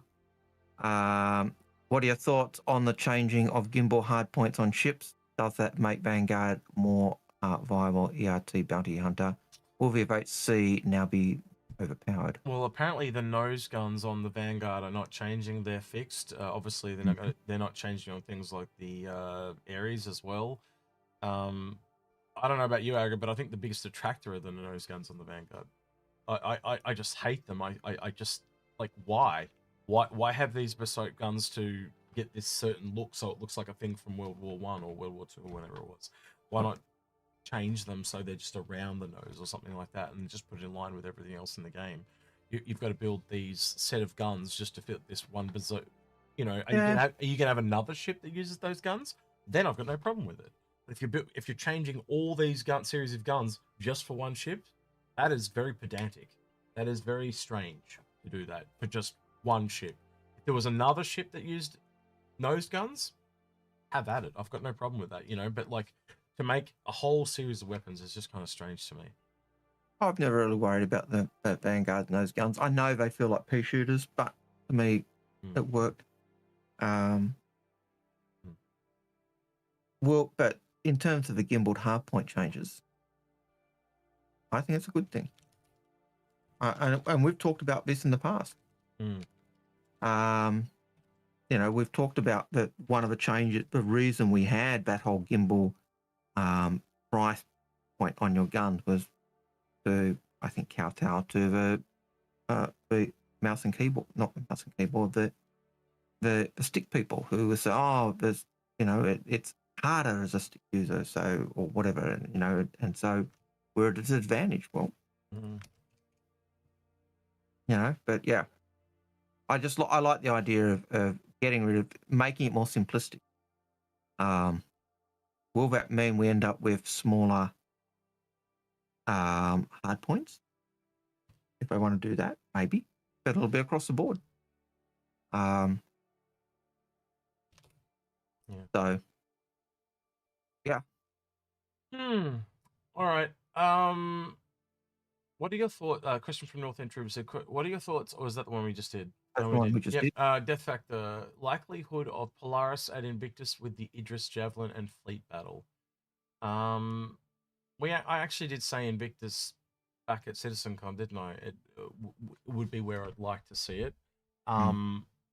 Whether we make it or not is another question. You got to remember, it would make sense.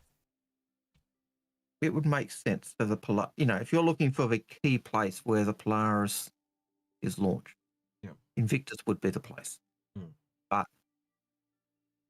does that mean it is? No. Well, if it's at CitizenCon, I don't think it's going to have much limelight. Let's just put it that way. With the way things are going, and way things are shaping up this year, I think it'll. No, It'd miss its time in the sun if you get Modrift. Yeah. Unless you want to add to that. No. I tend to think it seems like a pretty good, easy question to answer. Yeah. Michael had. Yeah, Michael. I'll just call you Michael. Michael H. Says it's Hadajin Jack. Yeah, that. Are Endeavour CCUs and modules only available during IAE? You think we could combine telescope with mining speculation? I know. Space. Yes. We'd invite you to join us, but you never do. That's right. But yeah, you're welcome to stop by if you want to. You're always welcome to drop by, but we know you never do. Yeah. QQ. Thank for joining us, though, Space. Appreciate it, mate. Right. That thought's called crying, by the way, QQ. Yes, QQ. Yeah, so back to the CCUs. CCUs, they're only available during AIE because the Endeavour is not a military ship and Invictus is a military sail. Yeah. That you unfortunately in for a long wait, my friend. Long wait. Yep. Yeah. Same with the modules. Having said that, there's nothing to say they couldn't bring out an Endeavour Sail. module. It's never military, but will they? Yeah, good, but it's never happened before. But yeah, so there's no never say never. It's your usual line, isn't it? Yeah, but it's, how do I put this? Statistically, very, very unlikely. Yes. Like if I was a betting man, I would not be betting on it. No. Yeah. Never say never, but we don't think we'd see it. Yeah. They could, but I don't think that. Right. Nova A42 says, "What is your favorite minor in-game holiday event? For example, Chinese New Year or Kimura, and excluding DEF CON." Mine would have to be probably Halloween or Pirate Day. One of those two. Algared, what about yours? Probably St. Patrick's Day. This is really I'm showing my heritage. Because he's really a leprechaun. By the way, when St. Patrick's Day is on, make sure you're around a currency and tell him he's a leprechaun. He'll know exactly who sent you. He will. He will, because he hates it when I call him that. I will do it at the bar, Citizen. Yeah. He almost snobbed me because of you and your leprechaun handicks. Oh, really? Wow. Because I'm Inforunners, so therefore I was tarred with the same brush. Right. Okay. Yeah. Cool. So man, I said, man, that's Execute who does that to you, not me. Yeah. Well, you get up your game. You're gonna walk the walk. You gotta walk the talk. And he gave me a bit of curry initially, just because of that. Yeah. Hard life. You just got to give it back, Algared. Your banner game's not on point. Right. Next one. North End Trooper says, with ship prices changing in game, IA890. The funny thing is, we talked about this like a month before it actually happened, didn't we, Algared? We did an episode. And we said this is gonna happen. Yeah.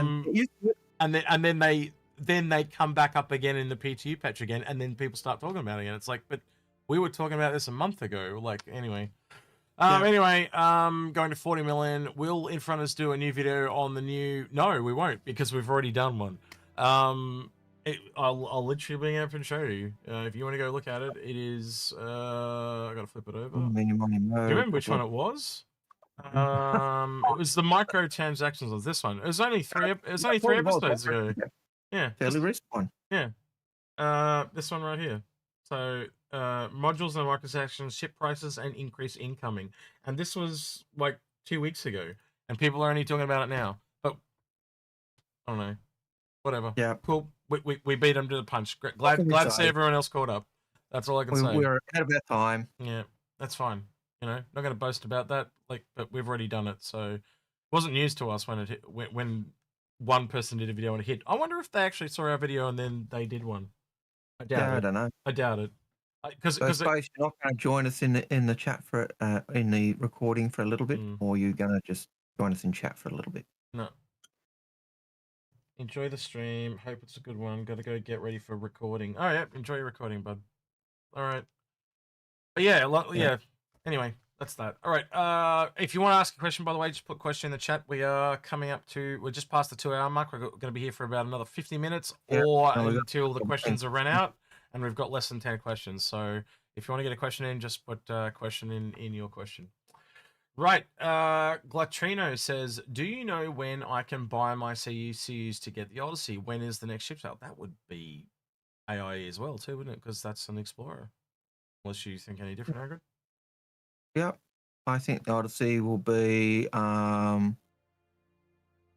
depends whether they decide it's considered a military ship. I don't think it is. So it'll be IA. Yeah, so you're in for a bit wait there, Glatrino. Unless they do a sale when they bring scanning and stuff on stuff. But again, it's not in game, so... Yeah, I think, again, betting man, AIE. Yeah. North End Trooper says, question, will we ever see interior paint or colours match the exterior paint? Yeah, this is a thing. And and we know it's kind of a thing because they've talked about different interiors on a lot of the luxury ships, haven't they, Algared? And I have to go back. It'd be a really long search, but I could probably find stuff on it if I had to. But I'm pretty sure that that's coming out. Would you kind of agree with me on that, or no? Based on things like what they did with the 300 series as well. Yeah. So I think the 300i series is the only one really at the moment where we've got that interior, exterior aspect where you could actually change the interior of your ship, match the exterior, or go totally opposite if you wanted. But that's the only place we've seen it so far. Will they do it across the board? I hope so. Will they make it an after purchase add-on? Maybe. Will it be something that we'll do in game? Definitely. But yeah, lots of ways they could go. Could it be a part of a microtransaction type? Oh, geez, doesn't that go back to that video we did a couple of weeks ago? Yes. The same video again. Yeah. Hook 2005 says question. So the only way to get a LTI 890 is the Legatus pack. Yeah, currently would be the only way. So you got the Origin, the complete Origin pack. That's the other one. Yeah. Which is significantly cheaper than a Legatus pack, and has all the Origin ships. So if you're after an LTI 890, I think the Origin complete pack is the cheapest. I think honestly at the moment right now, if you're not prepared to get it with just like whatever the insurance comes with, it's pretty much an earning game. It's got to that point now where that thing's been out for so long, and unless they increase the price to over $1,000, it's just at that position where, unfortunately, it's it and the Pioneer that suffer the same problem, don't they? They're right on that cusp where they should have CCUs, but for some reason they don't, and they just fall under the $1,000 mark, so they get stung with not having LTI. Like I would like them to say if it's limited, it comes with LTI, because they're the only two ships that I can. I don't want to put my foot in it, but I think they're the only two at the moment that fall under the limited tag. So yeah. And if you look at, like, I'd have to go and look at the the grey market price of an 890 with LTI, and my guess is it's going to be significantly more than you can buy it for. That's my guess. I'm like I said, I haven't looked. Yeah. But you could look at that, but I think you'd find that in comparison, you'd end up getting it cheaper buying those packs. Yeah. But so there's something I'm going to address on Twitch. So Wild Allen says the problem is that this will be decades waiting for this stuff to be made for the game.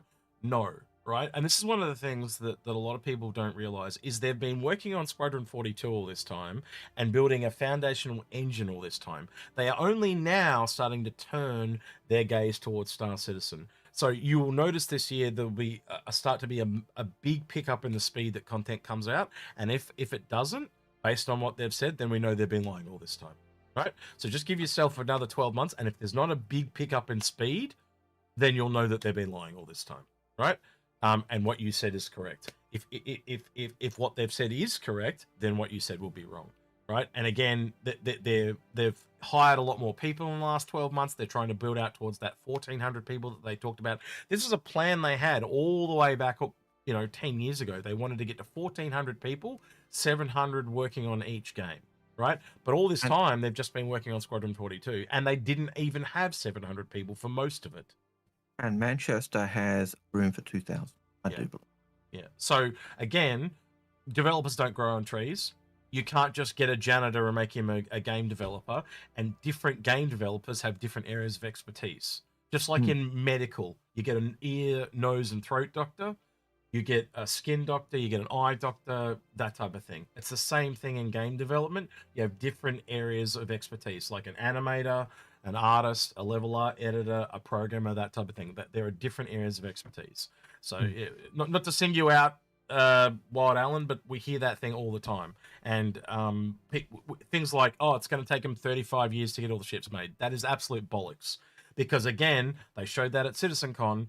For a lot of the time, they had under 10 people working on the ships for all those years, less than 10 people. And only last year, at the end of last year, they got to 28 people. 28 people for the entire company, and they're the only people working on ships. And ships fund the entire development of this game. So that's crazy to think that that's how low the number of people working on this, and that'll increase over time. And the more and more people they bring in, the faster they can work on stuff. And that we're starting to see that now with them starting to work on capital ships, because capital ships take so many people working cohesively together. They're very hard to pull off, and that's kind of why they're doing the test bed with the Polaris, and why the Javelin and Idris took so long. And the Javelin in the last month had a complete workover. So the Javelin's had a complete workover for Squadron in the last month. Yeah. So White Allen asks again, he says, so you're saying we should see the Orion soon then? Well, when we hear about them working on the Orion, I would expect it would come quicker than previous ships have come, right? Again, they are starting to work on some of the RSI ships, but it's really what do they get out of bringing the Orion into game as opposed to bringing other large ships in the game. There's a preferential order. So when you do game development, you kind of want to go, what's the least amount of work I can do for the most amount of gain, right? And so the Orion, I don't know where the Orion sits in that chain, but it could be further down than other ships, right? Another way to think of it is not just the most amount for the game, but what's the least amount of work I can do that actually impacts the most number of people. Yeah. And the Orion and the Endeavour are two ships that I really want. Yeah. I love those ships. I want them. But the number of people who actually own those ships and will use those ships compared to, say, another ship is minuscule in the scheme of things. So let me interrupt here. Sorry. But they're working on RSI this year. So we've got the Polaris. I believe it was the Galaxy, then the Perseus, and then there's something else in there. I missed one. The Galaxy. I think it's Galaxy, then Perseus, wasn't it? That was the second ship. So Perseus, Galaxy, and Polaris. Yeah. Yeah. So Polaris, Galaxy, then Perseus in that order. But that's just this year that they're talking about. Like that's the order, right?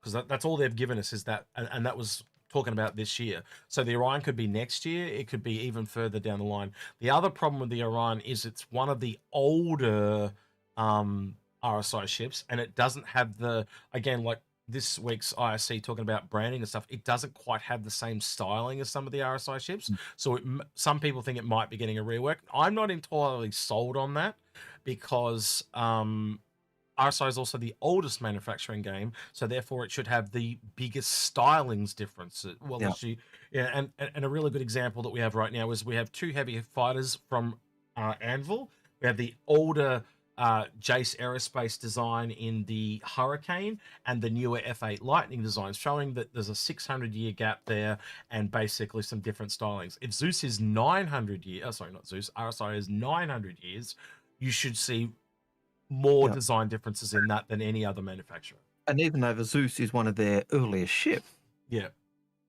what we got is the new Zeus, the Zeus that's been reimagined, and so I wasn't talking about the Zeus. I was talking about the Orion. No, I know, but you talk the 600 years, and the Zeus is an old ship, but the new version of a Zeus is totally reimagined, and so you've still got that problem where that depth of years of manufacture can come through, and I think we see it with the Connie and the Mantis in the kind of the cabins. We see it. Yeah, and other things that'll speed up the ship development too is if you have multiple big ships, like we've talked about the Polaris, the Galaxy, and the Perseus, right? If you have similar stylings in your bigger ships because they're from the same manufacturer, you can essentially mix and match pieces, and they've done that in the past already. They've been learning those systems over the years. Look how quick that ship pipeline's got. So they can take all that stuff that they've learned, right, and instead of making a different, and I'm just going to give an example, right? And this is not exactly as they do it, but I'm trying to give you a vague reference. If they make, say they've got 5 ships and they make 2 or 3 different doors and mix and match different pieces of the doors around, you can, change the textures, change the colors and things like that. You can get multiple versions of those doors so they look different. And so you see the same thing in cars. You can look at Ford and see how over time things have changed, but you can still look at an older Ford and see stylings that have carried right through to the modern era and things like that. So you can take those things and do it. And also when you're doing those kind of fundamental design things at the start, you can, how you're sitting there doing silhouettes of ships. You know, and they go, oh, we like this one, we like this one. It's the same thing for a door, a wall, a vent, whatever it is. You can grab out the 3 or 4 that you like and toss and turn that across all different ships. And so when you look at a Perseus, you'll see similar stylings with the Galaxy and similar stylings with the Polaris, but they're all different at the same time. So so again, building them in bulk speeds it up. And an interesting thing with those 3 ships that we're working on, they're all new RSI ships. So they all fit with new styling of RSI, as well as being big ships. And so you've got that double tick. Whereas you're working on the older ships, then you want 3 older ships to be worked on. So you got that same styling. But yeah, I think they're going to speed up. And I'm not sure I'm remembering correctly, but when they did that video with all the ships behind the orange curtain, that was ships we're getting this year. But I thought John Crew said and more. He did say and more. He did. And so we were getting at least those 10 and more. But again, in that talk with the yellow curtain, as you put it, I like that. It's actually not a bad. The orange. What you call it? The orange curtain, like the iron curtain, but the orange curtain, the amber curtain, or something like that. Yeah. I like that kind of cool visual. With that video, they actually did have a slide there that actually showed how many people they have working on ships, and they showed how pivotal it was when they lost all those people working on the Banner Merchantman, and it literally almost cut their ship people in half from what I remember. And that also changed the speed of the bigger ships, because then they had to retrain people, and so we got that plethora of small ships. As you could see, new people were being trained up on the smaller ships to get the technique of using the. Don't realize they lost some pretty big people too. Like Paul Jones was there for 9 years and he moved on. He was in every video with John Crew, every single one. And now you see him in there with 2 other guys. So they actually had to bring 2 people in to replace 1 guy. Like, that's how pivotal that guy was when he walked out the door. So, you know, I don't know. They said he just moved on, but let's hope they didn't piss him off, you know. But like he moved on, you know. Losing someone that had been working there for that long, that would have been a real kick in the teeth, you know. Yeah. So yeah. All right. Next question. We've done that one. Aurelius Indominus says, question, would you not compete? Oh, no, yeah, we talked about that already. So Nova A42 says, very thoughtfully answered the question. Thank you. It's replying, pick up the bot in the context. Yes, it did pick up your question. Golden Triangle says, do you know if the hover bike will return to Arena Commander in the few modes that allow them? You cannot manually select your level, so you could get an area of gravity to fall on the ground and die. I'd expect at some point we'd get an Arena Commander mode just for bikes, if not vehicles in general, wouldn't you, Algared? I fully expect we will get Arena Commander tracks that are on the ground, just as we have, you know, things for other stuff. So yeah, 100%. Yeah. Gatrino says, is Invictus... Go back a little bit for the Arena Commander stuff. If Arena Commander is where you train up everything, I fully expect we will see Arena Commander practice mining, practice salvage, practice. Good point. Because it is the area you can do things safely without risk of. It's where the tutorial should be, should it not? Yeah. It is effectively a tutorial. Yeah. It's got all the other gameplay, but it's also your tutorial. It's your training zone. It's where you practice with whatever ship you've got. I've heard them even talk about things like doing historic reenactment. So you could go, what's that big war, the Tavaran War? You could go back and react the Tavaran War or something like that in it, and things like that. I don't know if they're still going to do this, but I can remember them talking about even pulling in some of the missions from Squadron, so you could actually do them with your friends in Arena Commander. They did talk about co-op for a while. I think that was the biggest loss for me for the Squadron 42 was losing the co-op. I think it would have really made it a unique game. Well, how many games can you play a full campaign with people in co-op? And then on top of that, in a space game with actual wing commanders. Yeah, like the only game that really sticks out to me as being a solo player game that you can do co-op is Baldur's Gate.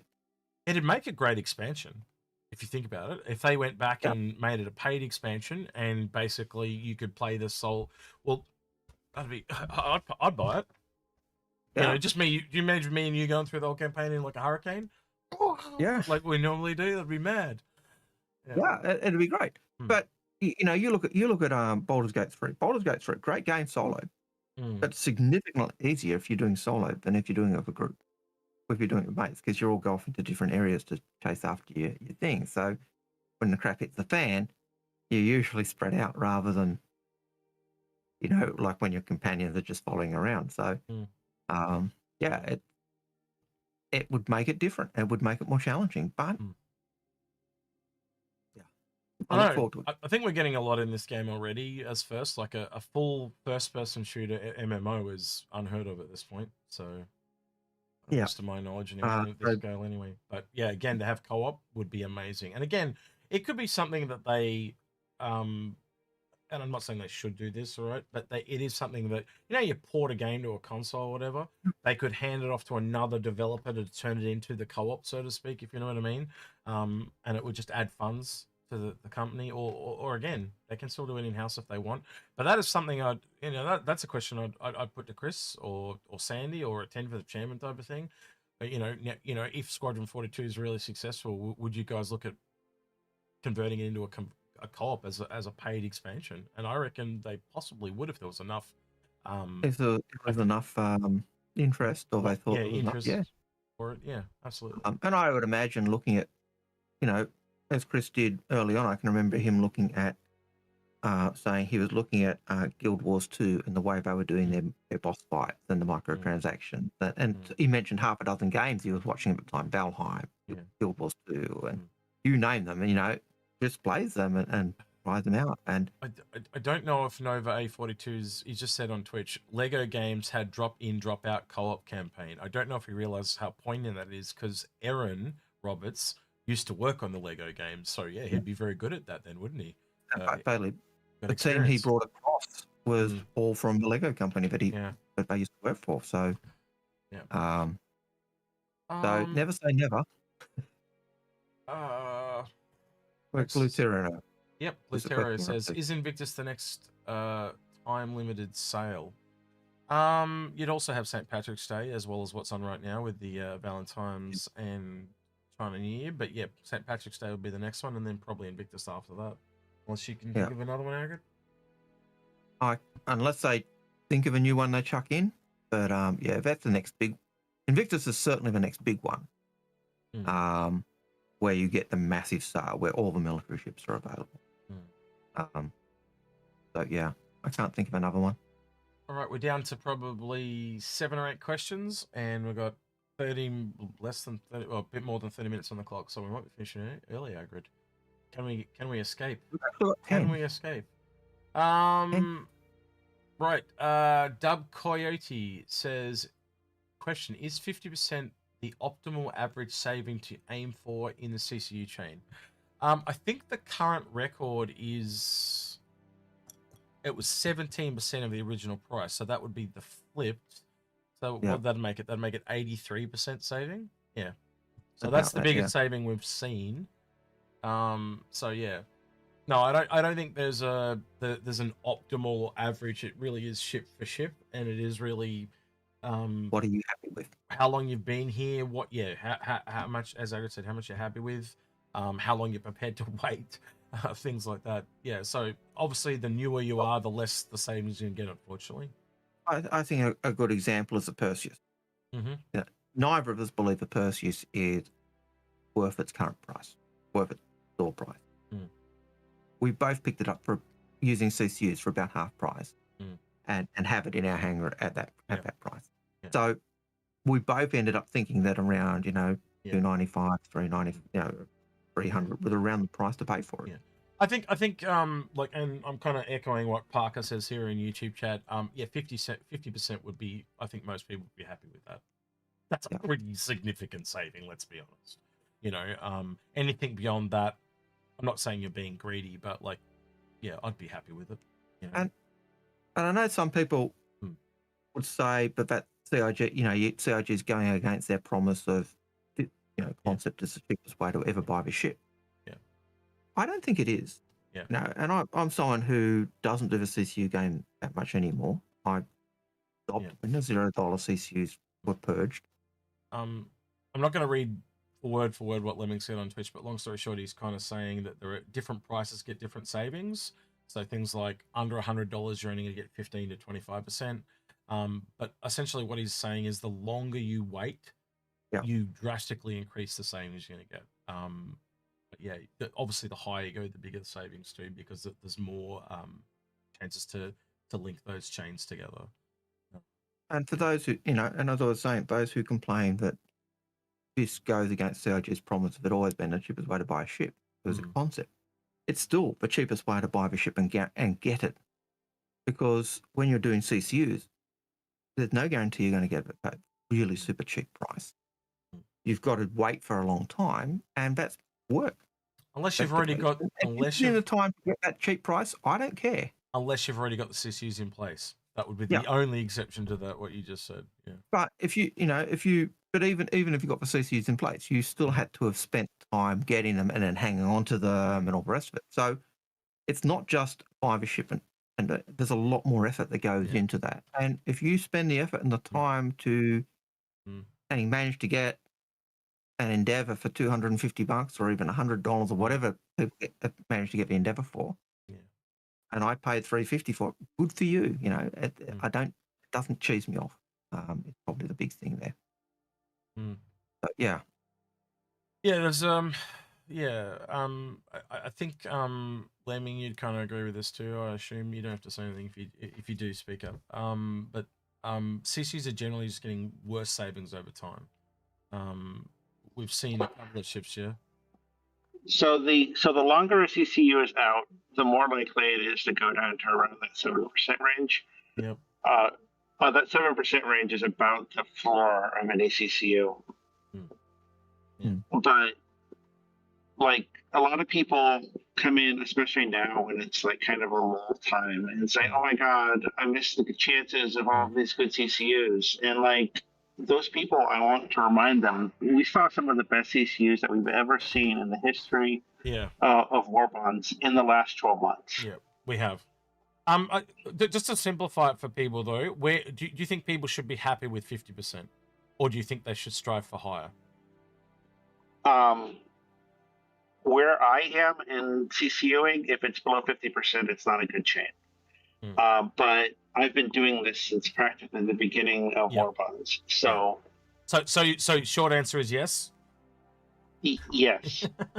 I'm trying to simplify it. Both you and I can always make it more complicated, but no, that's fine. So yeah, so 50% happy with 50%, but you can take longer and go higher. I think that would be the simplest way. Yes. Yeah.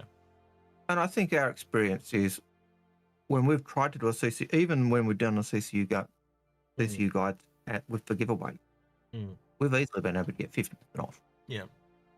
50% is from a particular sale. So 50% is a good goal, but yeah, it does get harder the cheaper a ship becomes. Like for example, pick a $70 ship. You're not going to get much discount on that because there's just not enough room for CCUs. But yeah. Right. Hook 2005 says Endeavour base building module. Now, straight off the bat, I say no because you can't take the Endeavour down to planet. Then I go, maybe base building in space. Yeah. Space base building. Or what do you call that? Space station building. Maybe. What do you reckon, Algared? Never say never, as you say. I go down that line. I go, no, because you can't land an Endeavour unless you take the cab down. You can't take them do space stations, but you can't take the back with you down. The whole truck down. Yeah. So that kind of says yes and no in the same way. But then I go no because it then changes, impacts the Pioneer or the Galaxy or and I think what we'll see is the Endeavour will keep what it's got. It's with Army as it is, and we'll see other ships. Do you hope, like when they mention building in space, so would you hope that that's kept with the Pioneer and the Galaxy, or do you reckon it should be a whole another series of ships? I think they'll bring another ship. I would hope it stays with the Pioneer and Galaxy because I don't know. I always have this feeling that they just don't have enough to do. Like it feels I'd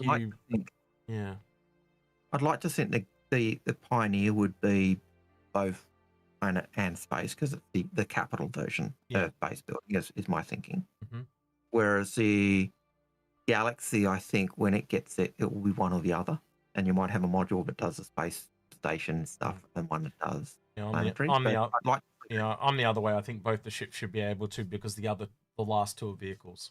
So and then you've got that situation where I remember it was I can't remember who it was, but they were talking and they said a base, what you build on a base is no different from what you build in a space station. It's just that they got the same room, but everything else is just same room, different container space rather than on a planet. So the room system, it just has a different container, whether it's a building, a space station, a ship. It doesn't matter. Yeah.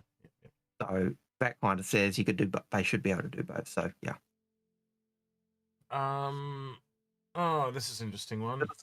Yeah, a bit of a kettle of fish, this one. So yeah, you go ahead, you read it.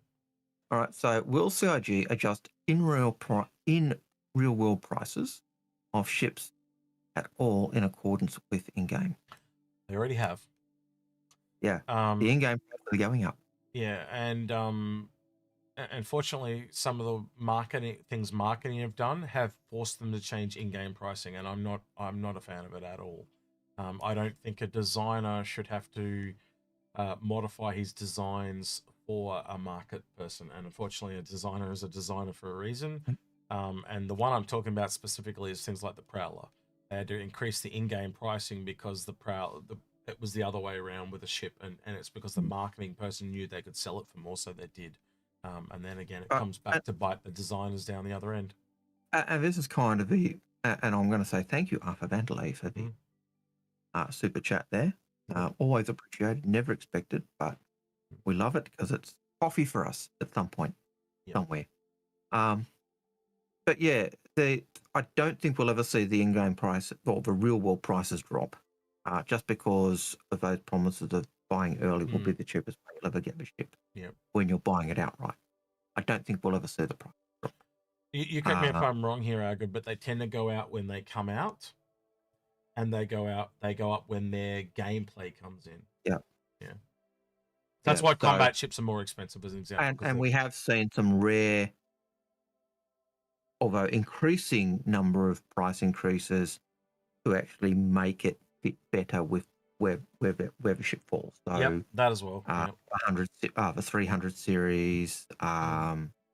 We just saw the changes to the Hornets and stuff. So little tweaks to try and balance it. But the prices, I've never seen a price come down. Right. And I don't think we will. Hook 205 says, question, will it ever stop snowing, and how long would it be to expect digging out? It never stops snowing. It's always snowing somewhere in the world, mate. So never. Is that the answer? I think that's the correct answer. As for you, what did you say? For how long should I expect to digging it out tomorrow? Are you digging, what type of size hole are you digging? Yeah. How big is the hole, and how lazy are you? There's so many so many different criteria there. Like you just ask us how long is a piece of string.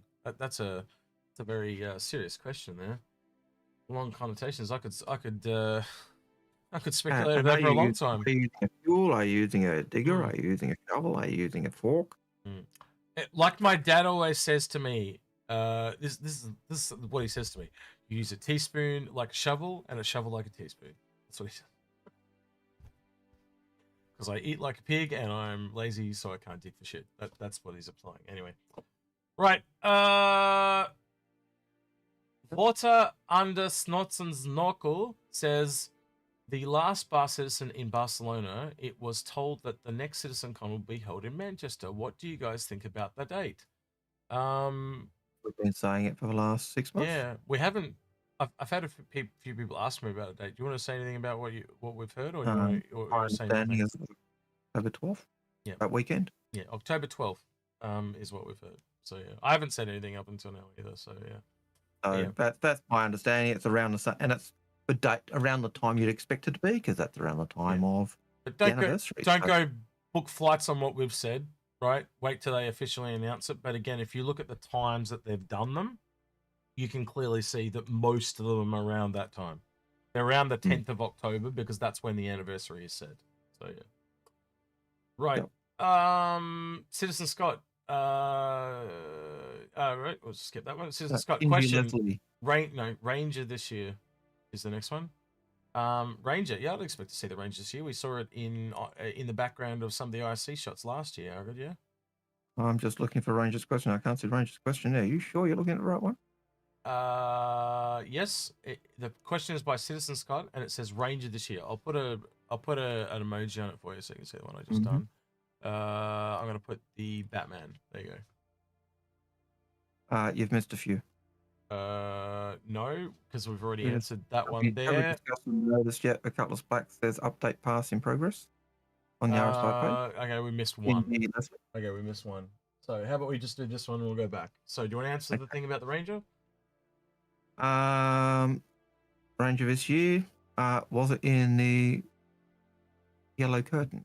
No, remember? No, but it was in the back. It was in the background of several ISC shots last year. So could it be yes? Will it? Don't know. It's possible. There's no possible. Yeah. Because John Cruz said these and more. Kinjin Leslie says, have we discussed or noticed yet the Cutlass Black says update pass in progress on the page on the RSI site? Update pass in progress. That could be a holdover from when it was updated last time. But yeah, it probably does have an update because of that tractor beam thing too. Yeah, we'll have to wait and see.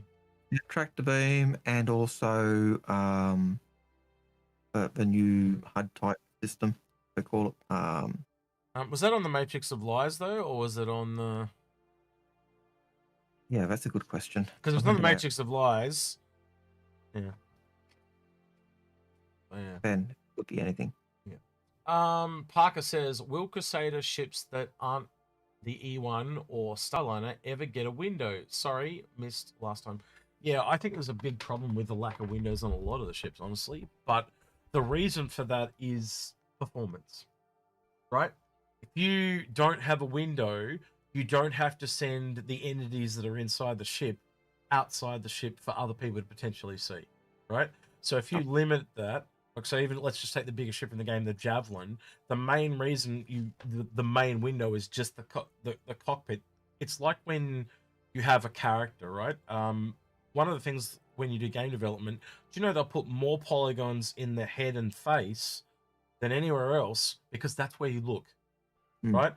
They're not going to put it in the feet because I've seen feet that have maybe this back in the day when you only had 1,000 polygons for the entire body. They might have 5 or 6 polygons in the entire foot and then 100 just in the face because that's where you want to put it where people are looking. It's the same thing. One kind of texture. Yeah, it's the same thing. Not in toes. It was just boom. Yeah, it's the same thing in a ship. You're going to look at a cockpit a lot because you know people are going to be there. It's a point of interest, right? So again, that's why there's a window there, and that's because you expect to see things there. So putting little side windows in that have performance issues and stuff, and again, most ships you're going to see them from the front or the back. You're not going to tend to see them from the side or the top as much. That's why they're not there as much. But then the bigger the ship, that obviously changes. And you've got, it goes both ways. Not only not having windows improves performance because you're not having to stream what's inside the ship. Yeah. You're not having to stream what's outside to the people inside the ship. So you're actually saving, it works both ways. Yep. So not having windows helps those inside because you're not worrying about what's outside. Those outside aren't worrying about what's inside. So they also have levels of details as well. But it's just, again, it's a space game. There's not a lot of outside either. So I just want them to go back and add a few windows to things and it's really noticeable. I just find it interesting how you mentioned the Spirit, but it's really noticeable in Crusader ships. Especially things like the MSR. The MSR was meant to have a skylight in that the chess table room and stuff like that. Never got one. You go into the Hercules, the whole thing just feels very clinical and claustrophobic because there's no windows. Yet you go into other ships like the Phoenix. What's one that had one recently? There was one that had a really nice window recently. I'm just trying to remember what it was. It was one of the new ones, but I forget. But yeah, they just need to go back to some of them, add windows in. And again, you can deliberately pick rooms that are not used. So, for example, let's take that MSR where that table was. You're not going to be in that room all the time. So again, it doesn't come into that optimization factor, and you can fake a lot of it with textures from above that show the table for when someone's looking through and stuff. That same tech that they used Algared to for the city structures, when you could see into rooms and stuff, they can use the same tech there, but on a ship. So there are ways around it. That type of stuff will be the type of stuff I use for that room. Yeah, the room streaming and stuff. But yeah, the cutter has nice windows. Yep. In the back as also well. It has little slide windows near the door you can stick. Herbie53 was saying that. That's one of them, but I can't remember the one. There was one with a bigger window, and I'm just trying to remember what it was, and I just can't remember what ship it was. What big ships came out towards the end of last year? Spirit? Here's an obscure one. Have one? Sorry? Here's an obscure one. The Aurora actually has windows in the bed section. Yes. But it's not the ship I was talking about. Again, I'm trying to think of a big ship. That's why I said here's a obscure one that's not what you're thinking, but one that people often don't think of. It's got windows down the bed. But yeah, it'd be nice to have more windows. That we. Oh, we lost him. Yeah. So yeah, I do think that we need some more windows. Long story short. All right, next question. Pissball Pete. Oh, wait. Yeah.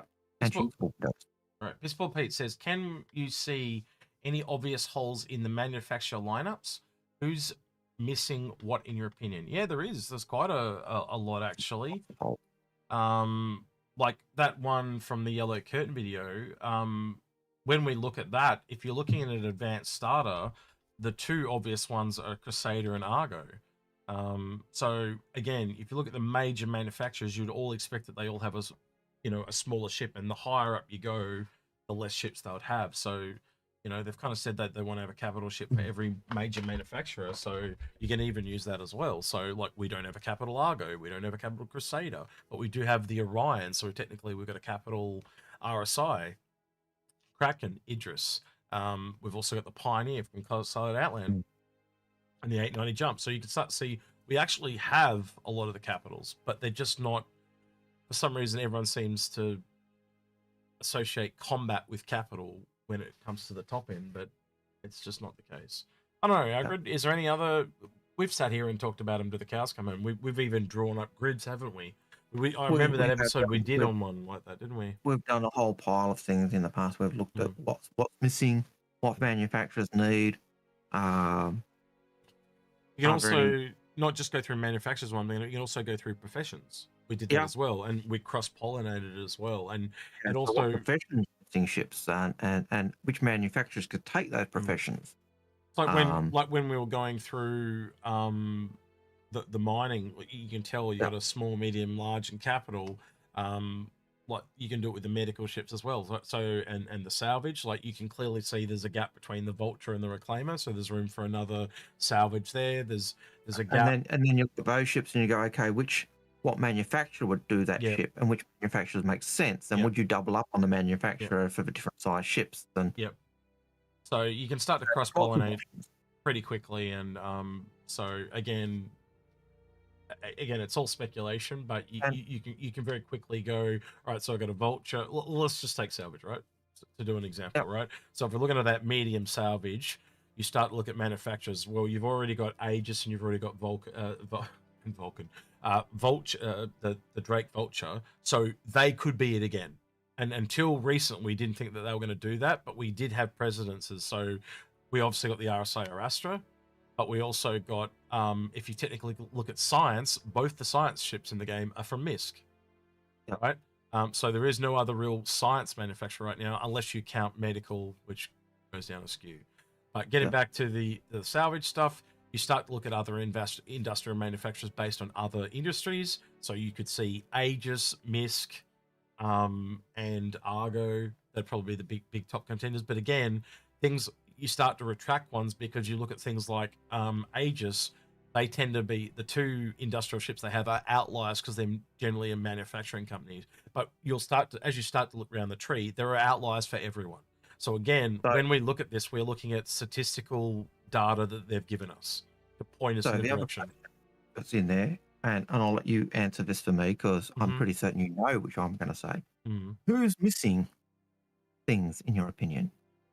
Which Kruger? manufacturer do you know that I always say? He always is says missing- Kruger. But Kruger is a smaller manufacturer, so I think they do need more smaller ships though.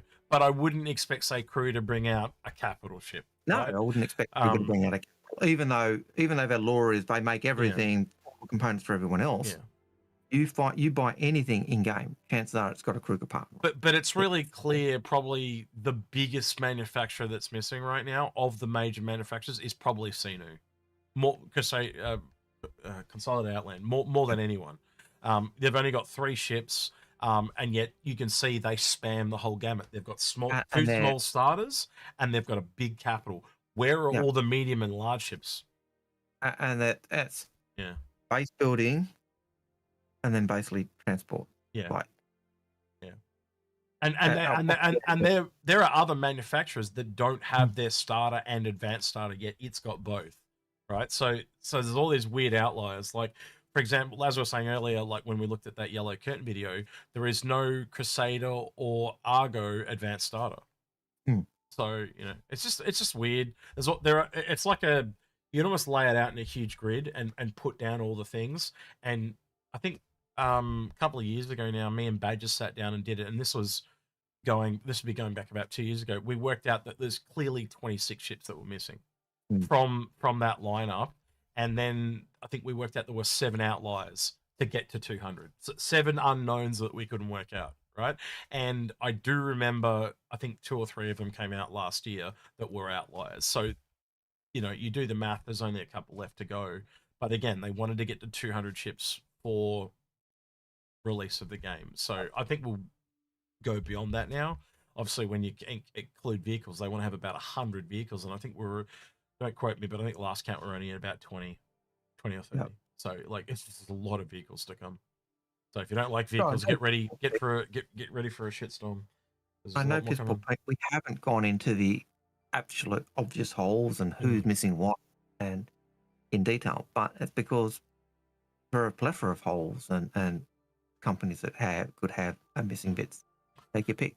Well, again, I know he mentioned manufacturers, but there's also professions like the only I'm just gonna say, just to point out some clear ones. Agriculture, the only one we have is the Endeavour. Big game hunting. The only other ship that we know of that it's like this is the 400i that has temperature controlled cargo transportation. We don't. The only gas collector in the entire game is the Starfarer. Where are the other 3 ships for that? And I could go on and on and on. They're like literally, we are I wouldn't say half, but we are missing some massive parts of the trees. Yep. And that's just the ship that we've got in game or that have been announced. And so, and not to go outside categories that they haven't announced that they could expand into over time. So. Like what was the other one? Base building and space. You mentioned base building and space stations. Like I look at that and go, well, if they can take the Pioneer and the Galaxy and they also do space stations, maybe there's a small and a medium that also is a different ship that does the space stations. So they can go anywhere they want with it. It's just statistical limiting. It helps us when we do a speculation, right? So even when we were speculating about him digging a hole, you see how quickly we start thinking about all the different variables, right? If you think about everything, you've got to it's like that game. Do you remember the game Snake Algared? How you very quickly are trying to cut it in half so you've got half as much space to work with. If me and Algared put all these things in place to try and limit it as quick as possible, we can boil it down and to get into a condensed mix so we're only working with facts, right? And it just but by limiting it like that, we get into the truth quicker. That's why we do it that way. Anyway, I think we've rambled there for a bit. Open, it's more open than people think, but yeah. You are going to miss things doing that, right? But again, that... Say we're missing 25% as an argument's sake. That 25% is the part where you're in the dark and you can't see where you're going, right? So that's why we try to remove as much of that as possible, because otherwise you are in that wild speculation territory that just becomes a bit crazy. Where if you can boil it down, you get closer to the truth. And we do speculate, but we do try to keep it balanced. Based on what we can tell or what we can confirm. and that does stop us going off the deep end too deeply. And we do that what if stuff a lot on our own, don't we? We just, like we have the dream stuff, but then when we do stuff that we present to you guys, again, we try to keep it more grounded if we can. And we've done, well, actually, we have done episodes where we've done pie in the sky, tinfoil hat stuff, haven't we, as well? Yeah. So, yeah. Well, our Yellow Curtain one was the tinfoil hat episode. Right. The only actual tinfoil hat episode we've done. Yeah. Oz Veteran says, I just discovered there was a celebration color paint for the 300 series. Do you think we'll see it again? So a celebration color paint for the 300. I'd have to go back and have a look. Yeah, I don't know. I don't know what it for. Yeah, I think there'd be a few, wouldn't there? To be honest, over the years, 300 series is the original Kickstarter ship, or one of the original. There'll be a lot of skins for it. That said, they've basically said anything that will not be exclusive. So if there's a skin, you should be able to earn it by rep grinding, and it'll be behind a rep wall in game, right? So I've often said, like, people go out and buy best in show skins. There is no reason why you won't be able to earn a best in show skin in game when AIE comes around. I firmly believe that, and that's backed up by things that Tyler said at a virtual bar citizen a couple of years ago, where he said this is the first truly, talking about the Banny Cube replica, and he said this is the first in-game exclusive item ever. Now, if that's the first item ever, that means everything that came before it is not exclusive. That includes best in show skins. So, based on things I've heard, and right since the very start, Chris said there will be no exclusives. They're all earnable in game. And just to put that into context, like we've currently got the Chinese New Year sale. Yep. There are 12 animals that are used in a Chinese, in a Chinese zodiac. So you do 12 years of game, you will have every skin. But you'd expect that and then you'll get the first skin, come back again. That actually makes it fairly rare. That actually makes it fairly rare. If it's the year of the dragon, you'd have to wait for the next year of dragon to get it again. But say Valentine's Day, it'd be the same skins every Valentine's Day. So yeah, that's true. I didn't even think about the animals. That the Zodiac makes that a lot rarer skin to earn in game. Yeah, that's true. Good point. But it's saying that it will come again. I feel like someone's dad asking this question. Maddie Bear 824. Maddie Bear, hey Maddie Bear, little baby. I was told base building is coming to this game. Do you guys think that they will also let players build space stations? Well, they did hint towards space stations, so I think we've kind of, if you've been listening for the last 10-15 minutes, we've probably answered your question there. But yeah, they have hinted at space stations, haven't they, Algared? We think it'll come. How much they let us do is, and I know we've talked about this in one of the other episodes. I can't remember which one, but we talked about the size. The being able to limit the size that we're able to build just by the maintenance that we have to do to maintain it. And there's ways that they can limit the scope. Yeah, absolutely. Yeah. So power requirements, have things breaking down as well. So. Yeah, the more maintenance you got to do, the power requirements. So even if you've just got to provide power for yourself, if you're constantly running back to grab batteries or fuel or whatever like that, it limits what you can do. North End Trooper says 3.22 EPTU just dropped to wave 4 from wave 1. I thought about the new wave structures were right, and wave 2-3 is completely useless. What are your thoughts about the new PTU waves? Yeah,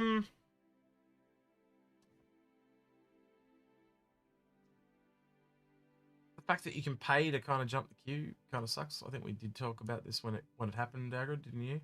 As well? I tend to think that the way they changed the system worked mainly because of the simple fact that in the old system, which kind of led to the problem we had with 318 and as it came, they had released it to everybody in PTU. Yep. But no one was playing it. Yeah. You couldn't get the testing. You couldn't get the crunch to if everyone had played PTU in the test server, those problems we'd have seen. I think no one played it. I think my biggest problem for me is I actually play the test servers more than I play the live. Yep. But they tied your play time to your ability to test time, so it doesn't work for me. because I only play the test ones. So yeah, I don't know. Maybe I'm an outlier. I don't know. Look, at the end of the day, if I'm not playing, but the game's getting tested, all good. Yeah. You know. Yeah. So I don't mind as long as they're getting the testing that they want. Yeah. And the numbers they need for testing. Yeah. Fantastic. We're gonna put the game first. The future game first, so to speak. Yeah. So yeah, I think that answers that question. Yeah. CitizenCon says, "Do you think CIG are actively trying to work against CCU training?" No. I think they invented CCU. I don't think they invented CCU training. I think they invented CCUs to encourage older backers to spend, because they couldn't get us to spend. Like there was a period there for like 4 or 5 years where I didn't spend a dime, and that was after they removed LTI. Like once they killed LTI, people just went. Oh no, it was the ability to what was it? It was to move your stuff around without consequence. $0 CCs, that's what it was. $0 CCs. Kind of killed it, wasn't it? Yeah, as I recall, the way they came in with the CCUs was when they used to sell the packs like the completionist packs. They used to have doubles of ships, and the idea of those doubles was that you would CCU them or convert them to ships you wanted. So CCUs were kind of that tool to actually assist in that, and assist people who had already bought a ship to change it to another ship they wanted. So it was giving that ability to have what you wanted. But it removed the freedom to kind of move your ships to ships that you liked, and it made people get, oh, you're being restrictive, so I'll be restrictive with my spending type of thing. So yeah. And I'm going to say thank you to Jocko for that $10. There is a question there. We will get to it, but I want to thank you before you disappear off the screen. Yeah, that's right. It's already I've got it up here on my screen. They kind of slot up for me. So he says, do you think refueling ships will ever be needed? Are there too many places to refuel in Pyro and Stanton? Should I melt my Starfarer? Now, I think this is a two-part question, because the Starfarer is a multi-role ship. And refueling is actually very secondary to me for that ship. I don't know about you, but I think it's its secondary function, not its primary, don't you? And its primary is it's a gas collector. I think primarily it's designed as a gas collector, but given that it's only got the one nozzle for refueling, I think if it's a refueling ship, it should have more. Yeah. But again, there is no other real refueler right now. I think it probably is one of the primary refuelers in the game. They did talk about it refueling Idrises and stuff like that. And liquid transport will be its other kind of bread and butter too, not just fuel. For example, the Gemini defaultly in game is actually cheaper than the default Starfarer because it doesn't come with the refining stuff. It's just a transporter, a military liquid transporter essentially. So yeah, the Starfarer will get its day in the sun. But if you are unhappy with it, right, I wouldn't melt it. I would have a exit strategy CCU, right? Yeah. To have something that you are looking at that you could possibly turn it into if it eventually does drop and get all its features, and it's like, right, well, this is not the ship for me. Then you can kind of move on from that to the other one. But I honestly think, like, I've still got my Starfarer. I'm holding on to that. But honestly, what I'm looking at for that ship is the capital gas collector when that comes. Yeah. So yeah. But in answer to the two questions, or the three questions effectively you got, do you think refueling ships will ever be needed? Yeah. Absolutely. 100%. Yeah. In fact, I can even see them. I know that with Crux Cup and the racing that we like to do at Vanzia, we actually want refueling ships to be there. Yep. We do endurance races. The current Crux Cup, every ship needs to go to a hangar and refuel. Yep. We actually want to change that. So it's actually, you bring a racing team where you've got, so you've got a pit crew with a refueling station that you do. That's the type of stuff we're looking forward to. I don't think it's the only refueler we'll see though. Like, you can definitely see refueling for vehicles. Indeed. a smaller refueler, so it's more economical.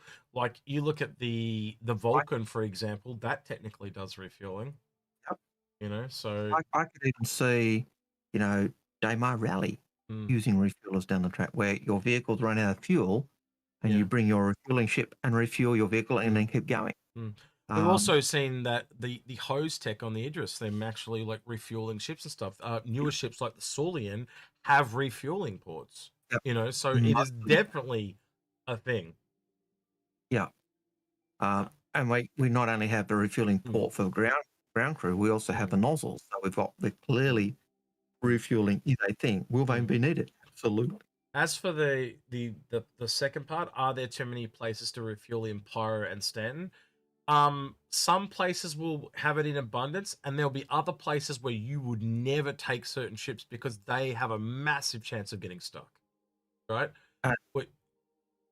Yeah, it's gonna be. You're gonna get all varieties of it, aren't you? You're gonna get ones that where you can literally take a single seat fighter and jump every station and like a skipping stone across the system. But then you're gonna get ones only the larger ships. That's why the Liberator's a thing. It's literally why it exists.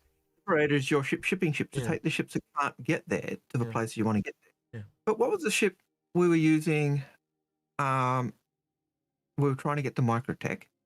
Oh, and we couldn't get there. We had to actually the Santucky Eye with its default drive. Yeah. Yeah, and we had to go to a different station and refuel so we could get to where we wanted. Yeah, we had to go to. It was above Hurston and off to one side before you get to Microtech. I can't remember which one it was. I can't remember. It was one of the liberating points anyway. But we had to go to a different location so we could reach where we wanted to get. And this was filming the review or whatever it was, and I think in the end we got there and exploded or some shit happened, and or a 30K or some shit. It was a nightmare. It was a nightmare. That's what it was. But so there's that. So I think the number of refueling points are fine. In Pyro, I'm happier for more because Pyro's also got the gangs which are going to be against each other. Unlike Stanton, where the different companies are kind of at peace and help run the system. In Pyro, I think we're going to have those factions are going to be, you've got faction with the rough and ready guys. It's going to be different from a different faction, and they won't help you. And I think the last thing I'll say that they have hinted at is beyond fuel. So solar sails and shit like that. They have talked about alternative ships. That's a thing. We'll have to kind of wait and see that. That's way down the line, yeah? Way down the line. Sorry, I good on Milton. And you answered that, and I'm not melting mine because of the things I'm looking forward to. Yeah. But if something you're not into and you think, I'm not using it, different thing. And Scott. You ask it because I think we've already done that one. We have done that one. Yeah. So Glatrino. Yep. Yeah. I'm just going to turn the bot off because we're now over 3 hours. So let me. Yep. That means we'll finish at 8:30 now. Yep. Go way beyond the time. So Gratino says, "Don't go. This is the critical question that only you can answer. Marmite or Vegemite? Face pushes, wide eyes." I think that was an emoji. Yeah. Agrid, Marmite or Vegemite? Vegemite, and I don't like either. I like Promite. It's the only one I There you use. go. Yeah. You're a heathen? No, there are one like Vegemite is too salty. Marmite I wasn't a fan of. It had a weird aftertaste, and Dickie Mite's the worst, which is the Dick Smith cheap imitation. But Promite, like as an Australian, yeah. Vegemite is the thing. Vegemite is no longer Australian. It's American owned, isn't it now? Some shit. So yeah. Sorry? It's made from beer yeast. They're all made for beer use. They're all made from beers or vegetable. They're all made from some yeasty type product. Yeah. Vegemite is always made from the beer yeast. I'm not a fan. I'm not really a fan of either of them. I know some people layer it thick on a piece, and it's a go. If I'm having a piece of Vegemite, it's got to be like we have a really big natural honey thing down here in Tassie, so I eat a lot of honey. for honey. Yeah. If I'm having toast, and I don't have a lot of toast, but if I do, I tend to have honey or jam or something like that because we have a lot of natural. So there you foods. go, listener. We are the most un-Australian Australians ever. Vegemite is very, very much just like Vegemite is a little bit, and I'm not going to say it is exactly like, but it's a little bit like Foster's. Not everyone does eat it, right? And nobody drinks Foster's. Yep. Like, well, okay, there's one or two people that drink Foster's, but mainly that's a beer that has been sold as the Australian beer, and we don't drink it. Yeah. And every state has their own beer, where Vegemite, just do what you want. It's at least universal. Yeah. Wheat picks. Right, Danny Nicola says, what do you think about the variants being worked on, 400i variants? I didn't hear of any variants. Did you, Algared? Is there something in the monthly report or something that we've missed? I don't think I've heard anything about 400i variants. Lemming, have you heard anything about variants? Or a 400i? No, don't, just leave the 400i part off it because there's just... Right. Lemming, you heard anything? Yes or no? He's not there. All right, cool. We're just going to move on because we don't know. Citizens. No, we've done that one. Lyrium, do you think that Tally Base can see a huge price increase like the double when it's rework done? No. So you're talking about going from $150 to $300, like the modules for the bomber is what that price increase is. So you're talking an empty ship versus a full ship. And if you look at some of the prices of the other modules, I think there was $60 for one of them. So that's your whole spectrum in there. I could pick up the price if I wanted, but I can't. I'm not going to. Yeah. I don't think it will double. And I think it's technically considered as out because it's in game. So I think it'll stay where it is. Yeah, it may. I could see it possibly getting a very small price increase, but it's. I can't see the Tally Base getting a price hike like and I'd be surprised if any. Long story short, if you're worried about a price increase, pick up a CCU. Yeah.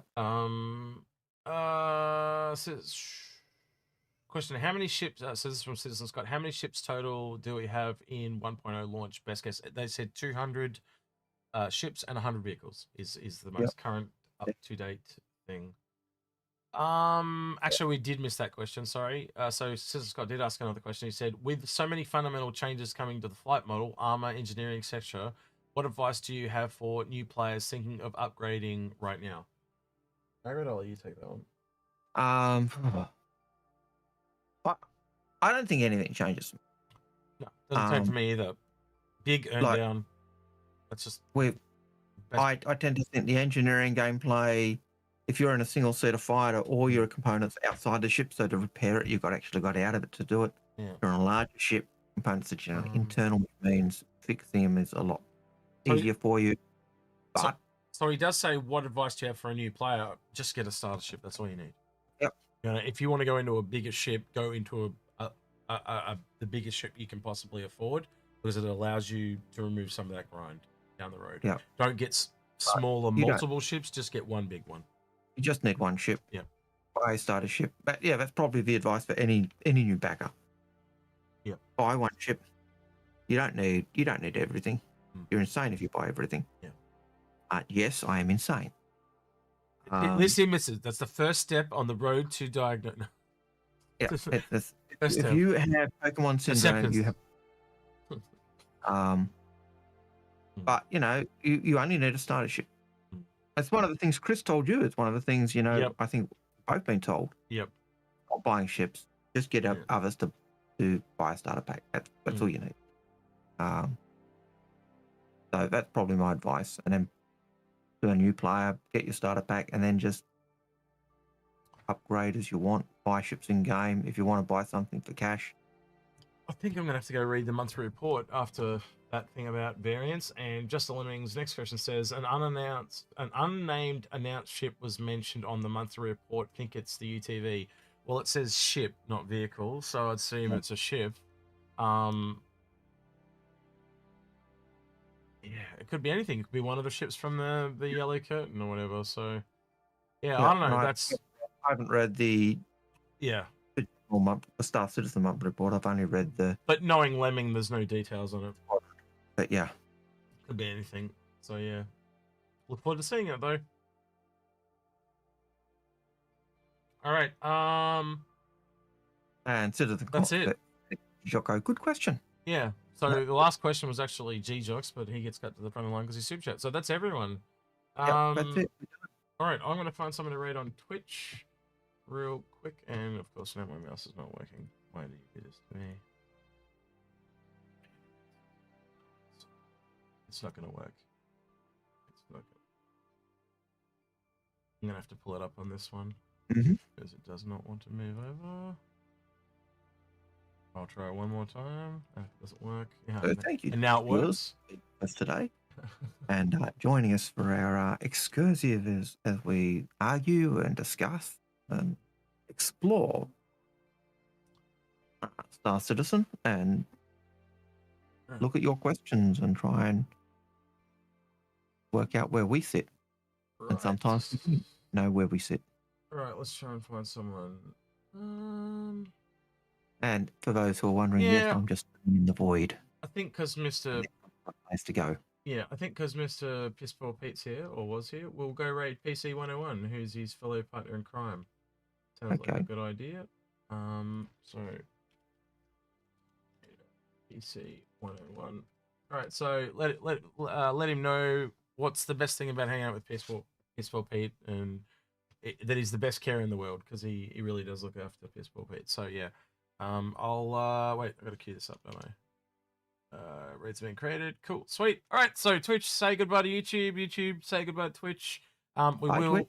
have an episode this week, though, won't we, Algared? We will do something. We've already got it recorded. We're already recorded, actually. Do you have We've already one done it. recorded? Where we get another one is another thing. Oh, we might. We'll see how tired We I've got to get to bed.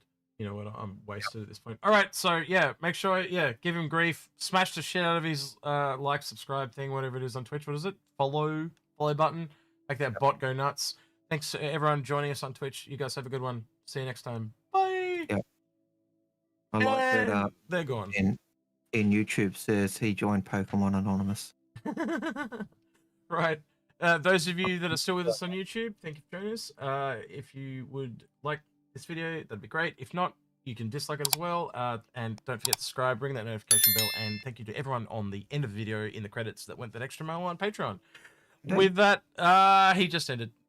Well, yeah, bad timing. Yeah, so I'm just gonna hang on. I'll just talk to PC one. Sucks to be you. Because he just literally said he's ending the raid. So all the Twitch people that just went there, they're about to get dumped into someone else. That's really funny. No. Anyway, right, with that then, You everything. have to stay a little bit longer just to answer the questions that we're asking about. Right? Probably. Is there anything you want to say before we head off? No, just thank you very much for joining us for the our first Saturday or Friday live stream. It feels very weird. It doesn't feel normal yet. We'll get you know, worst case. There's nothing to say we can't kind of move it back to that day, but I'd lose you obviously. But we'll leave it here for the time being and see how it goes. And if it's good with people, let us know. We'll put it out to you guys and ask you guys what you think, and maybe let us know in the comments below. Do you like this new time? Do you prefer the old time? That type of thing. So yeah, let us know your thoughts. It's generally got to be moved to here though, because Algared's got an on-off schedule now. So Yeah, you can only make every second. it Was our Friday, yeah. So for you guys, it's Friday, but for us, it was the other way around. So Friday, Saturday for us. Yeah, trying to attack me. Get away from not me. your Friday, but it was our. It was our Friday. We were streaming. Yeah. So. All right. With that, then he's been Algared. He's been Execute. We're out of here, and I'm frozen. Yes, and we lost you. Right. Perfect time. There we go. All right. Bye, everyone. See you, citizens. There he is.